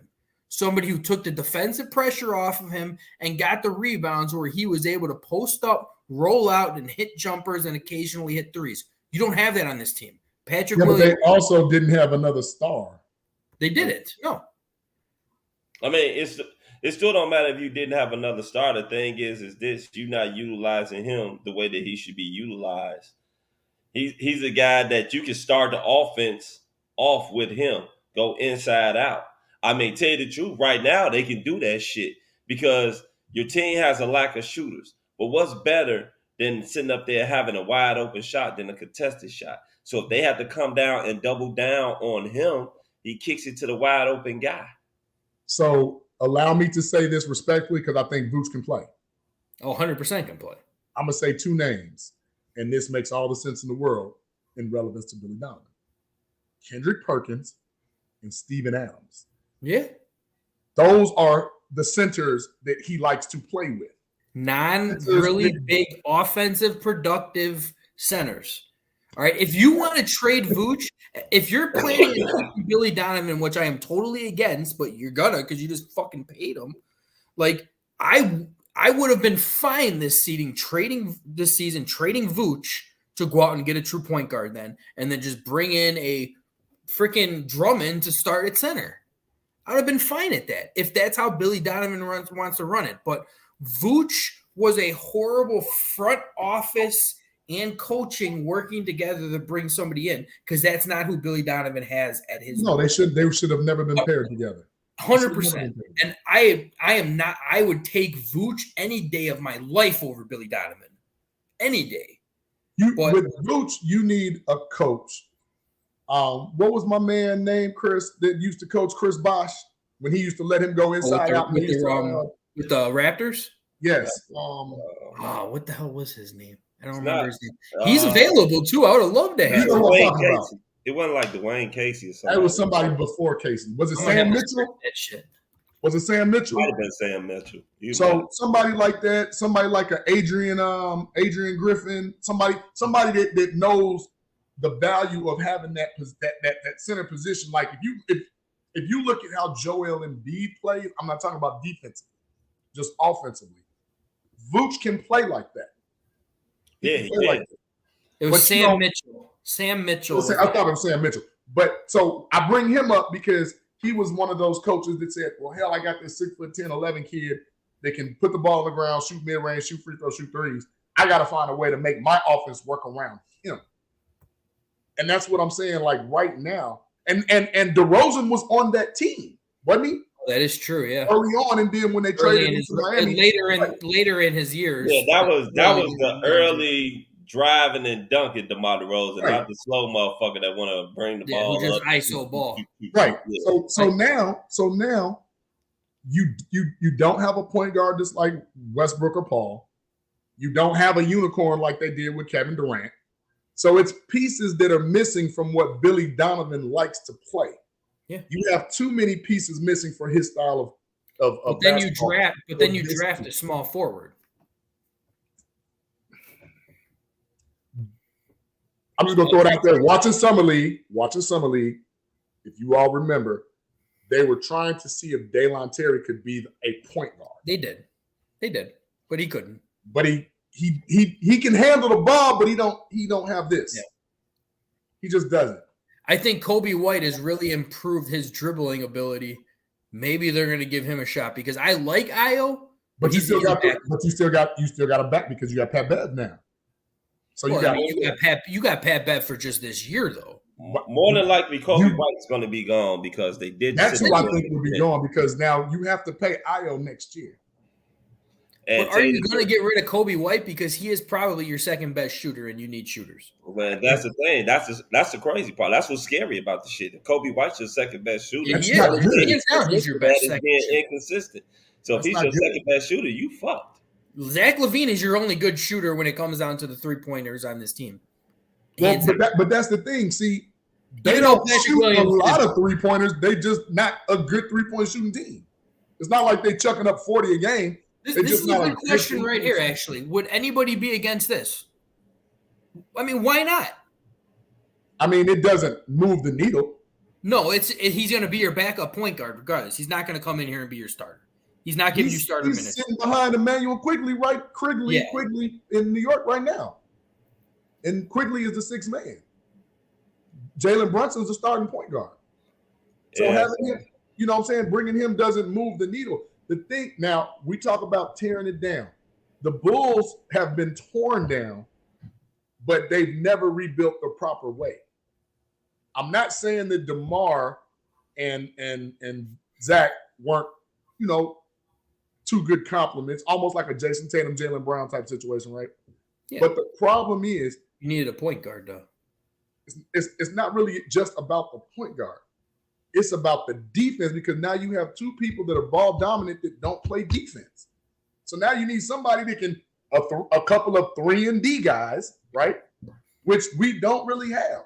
I'm sorry, Derrick Jones Jr. he's a dunk contest player. I still like his energy though. Let me address Jeremy. He said the Bulls overplayed for Zach LaVine. He didn't start playing better until Beverly got up in his face. Nah, I wouldn't say necessarily that.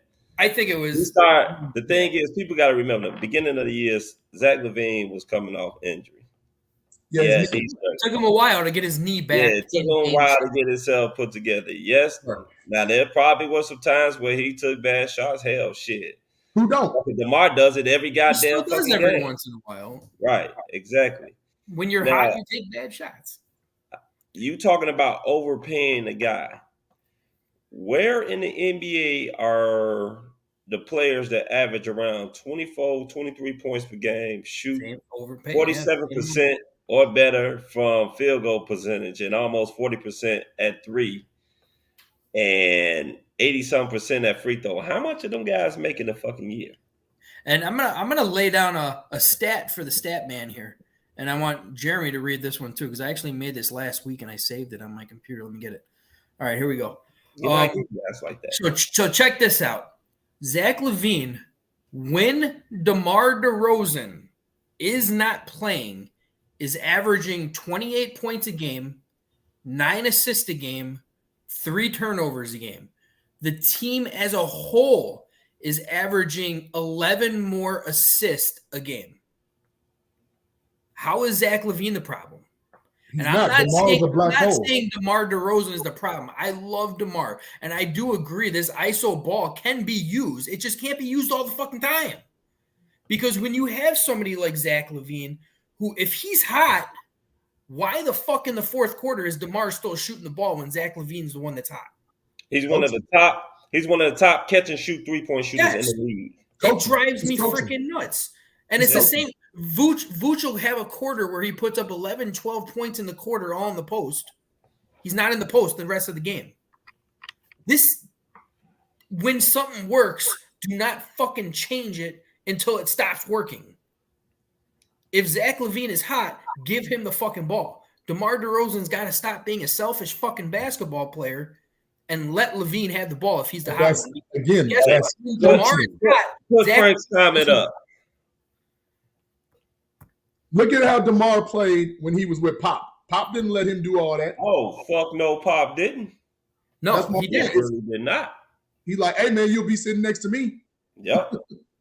And I agree with what Frank is saying right here, 100%. When Pat Bev came in here, it's not that he got in Zach's face, is he got in the team's fucking face of feeding the hot player. Doesn't always have to fucking be DeMar. All right, I love DeMar's mid-range game. I'm never going to say I don't love DeMar's mid-range game. But sometimes you have to move the ball around to get people off balance here. Well, you also remember when the Bulls first came out, that first signing, people got to remember DeMar and Zach were actually neck and neck when it came down to bullets, man. Fucking bullets, always trying to ruffle my shit. They were neck and neck. Like when it came down to points, I think they were both averaging like maybe 23, 24 points per game. All their numbers across the board, except for the 3-point percentage, were all very similar. Yeah. Then I think Zach went down with an injury and DeMar started hitting all these late game heroics. Then Billy started sitting up there. Let's feed the ball to DeMar. Let's feed the ball to DeMar. So now DeMar's getting all the goddamn shots and all the claim and acclamation and whatnot. And Zach is playing more of a secondary role. But now DeMar, he just still going to do DeMar. Like I tell people all the time, do I think that they can coexist?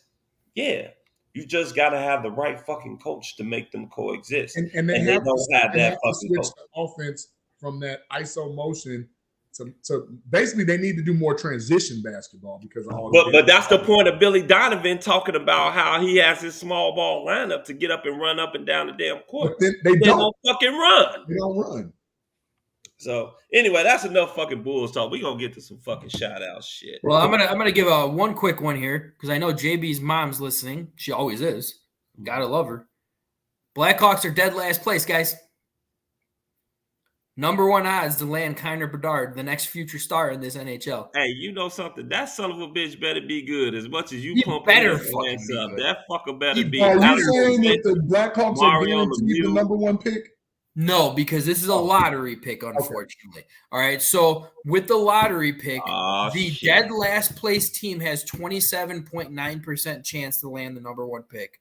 The second to worst team has a 22.4%, and the third has a 20.2%. Something in the lines of that. Smoking my ass to get us all excited for this play that we may not get. Oh, yeah, hands down. All I can say is it's at least best odds. Because I will say this, though. Coming out of the NHL draft, the top 3 picks are all damn good hockey players. Very good hockey players that will do very well in the NHL. But the difference between 1 and 2 is just freaking ridiculous because this guy is breaking record after record after record, and he's beating the records of the future stars who are lighting up the league in the NHL this year or these past few years. So, I mean, I hope that Gotti, if he turns into a bust, then that is going to be awful for the game because he is – and this is the thing, like, and I'm always that person. I can go and look at the guy's highlights, and you could just see such beautiful freaking plays. But I actually watch his full games. He is an all-around great player, and that doesn't come out of a first-round draft pick or first pick overall that often. Like, you look at Patrick Kane, who was a number 1 overall pick. He didn't have no defensive skill whatsoever. Nobody gave a shit about his defensive skill whatsoever. He was just an elite offensive player. And there she is. I hope something go right. And if he turns out to – if the Blackhawks get him and he turns out to be a bust, man, that's going to be just awful for the sport. Yeah, let me go ahead and get these shout-outs in because it's about to start thunder and raining and shit. I see that lightning hitting behind you. Yeah. Go ahead, Frank. You go ahead and kick it off with the before we even get to the quick shout-outs, just we got to show a commercial. I'm going to get that little ad going here. Get that ad going. Yeah, we haven't got pay some bills. We got to pay some bills.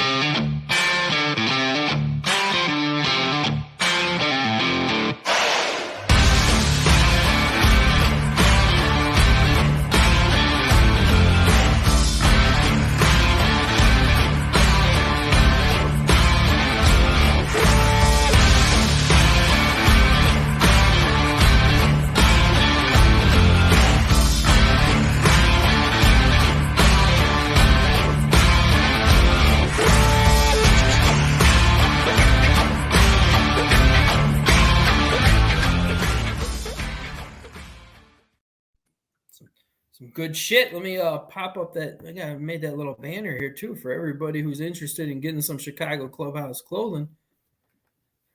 There's the and we do have ladies clothing now. Got some nice yoga pants and leggings and everything too. Know how you love the pants, the leggings.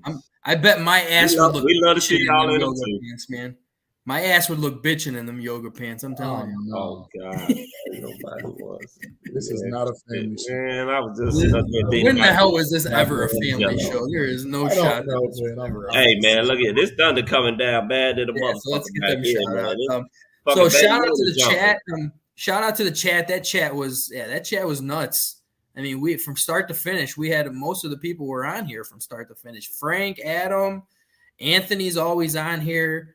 Bullets was on here from start to finish. Awesome. Brandon, thanks for tuning in. I heard you were supposed to be on the show with us, but you ditched us. But that's okay, man. It's all good. Still love. Other than that, hey, Jeremy was pretty much start to finish. We had a lot of people all from start to finish. Two great guests in the Foz and Nick. And I know Nick actually texted me too that said he had an absolute great time and he will be back on. That's what we love to hear from our guest. Absolutely. So, I mean, kudos. JB's mom always giving you a shout out. You're always on here start to finish. I'll let JB finish that one though, because I don't want to steal his thunder again. But that's all I can. It's cool because I come up and I bring the same energy, man. But some other guys, like you said, Ann Stewart, thanks for checking in. Bullets, my brother from another. Trey 5, thanks for tuning in, brother. Love to see that the new people coming in. We have some other people that I have never seen before. Frank Hacks, great show. Thank you. Yeah, for sure. Frank, man. Frank Hacks, man. And if there's anything to your silhouette, man, thank you for your service, brother. We appreciate you coming in and talking. Brandon Hyatt, we already know who that is. Adam Dobbs checked in. Also, Adam, thank you for your service. We appreciate any and every person that comes in, especially our military family. Hey, wouldn't be no sports if you all wasn't protecting our shores, man. Thank you. Thank you truly for your service. And hopefully we can bring you some inspirational times and some good times with sports because that's what we do around here. You know, shout out to my moms as usual because, you know, hey, she's tops in my book, and she's always gonna be on. If I know we don't have one guest, it's gonna be her. And then I want to shout out you guys because you all have been holding it down the last couple of weeks when we have these dog days during the season where it's more hyperbole than hype, and we're not talking about what's actually going on. We're doing a lot of speculation. You guys have helped us kept it fresh and kept it funky. So I appreciate. Shout out to you, Foulmouth. Shout out to you, Frank. And shout out to Terrence in the background. Shout out to Terrence and his family still dealing with the loss of Dr. Nichols. We love you, brother. We still here. Can't wait to get you back on the show. Yes, shout out to SB and any other family that I have watching. Thank you for tuning in to the Chicago Clubhouse Podcast. It's on you, Steve. All right. First of all, I want to give a shout out to our two guests, the Foz and Nick. They came on, did a great job, gave us a lot of insight. It was great having those two on here. They got a chance to see how passionate we are, how we go back and forth. But at the end of the day, like I said, it's all about love, and it's all about, you know what I'm saying, loving the Chicago team sports here. Shout out to, did I say everybody in the chat? Yeah, shout out once again, everybody to the chat. Like JB was talking about, for those military brothers and sisters out there, you know what I'm saying, we do salute you and are very humble and honor you guys for protecting our shores. Shout out to JB's mom. You know, I know she like a little Grogu going and stuff. Shout out to Jeremy. He was new. Frank. Couple other people. I know some people on here. Where you at, Foul? Jeremy's been on here for the past few months now, man. Who? Jeremy? You never missed it? Jeremy Bauman? Yeah, he has. He has. No, I'm just naming people in the chat. You know, I know it's a couple people on here that I know that's friends and family of mine that watch. They don't really comment, fucking lurkers. But they can go ahead and comment from time to time. Just to answer this really quick, Jeremy, we try to talk baseball when we can, but every Sunday we do have Plunked. on our network who always talks baseball. So we try not to always steal their thunder.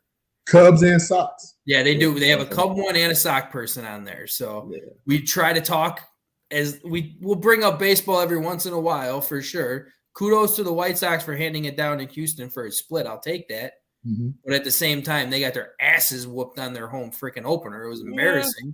So, but I mean, it's early in the season, 162 games. I'm not worried right now. So, but yeah, tune in Sunday for Plunked. That is on our network, and they do great stuff. We usually have Emilio and Kristen on here every once in a while too.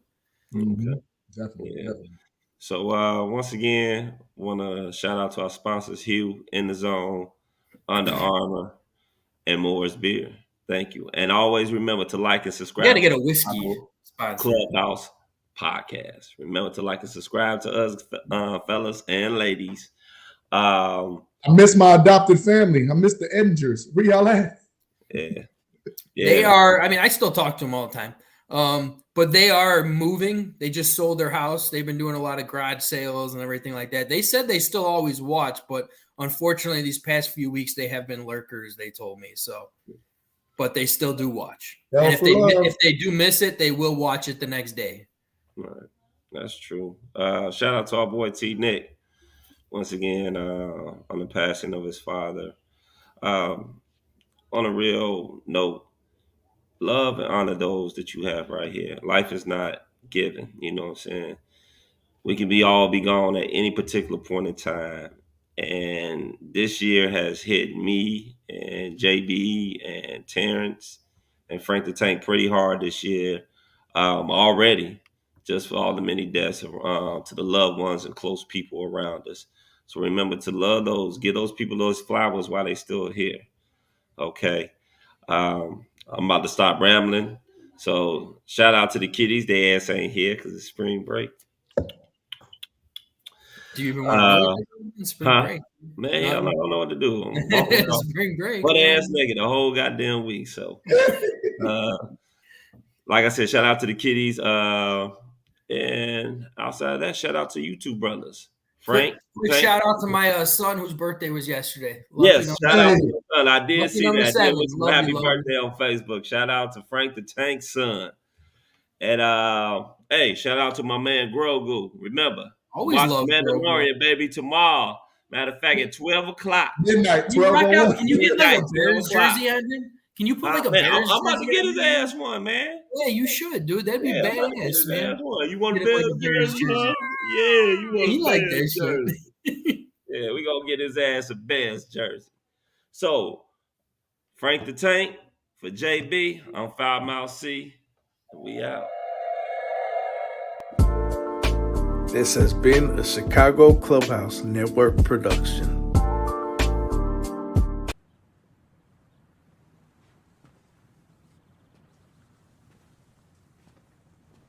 You're still here. It's over. Go home.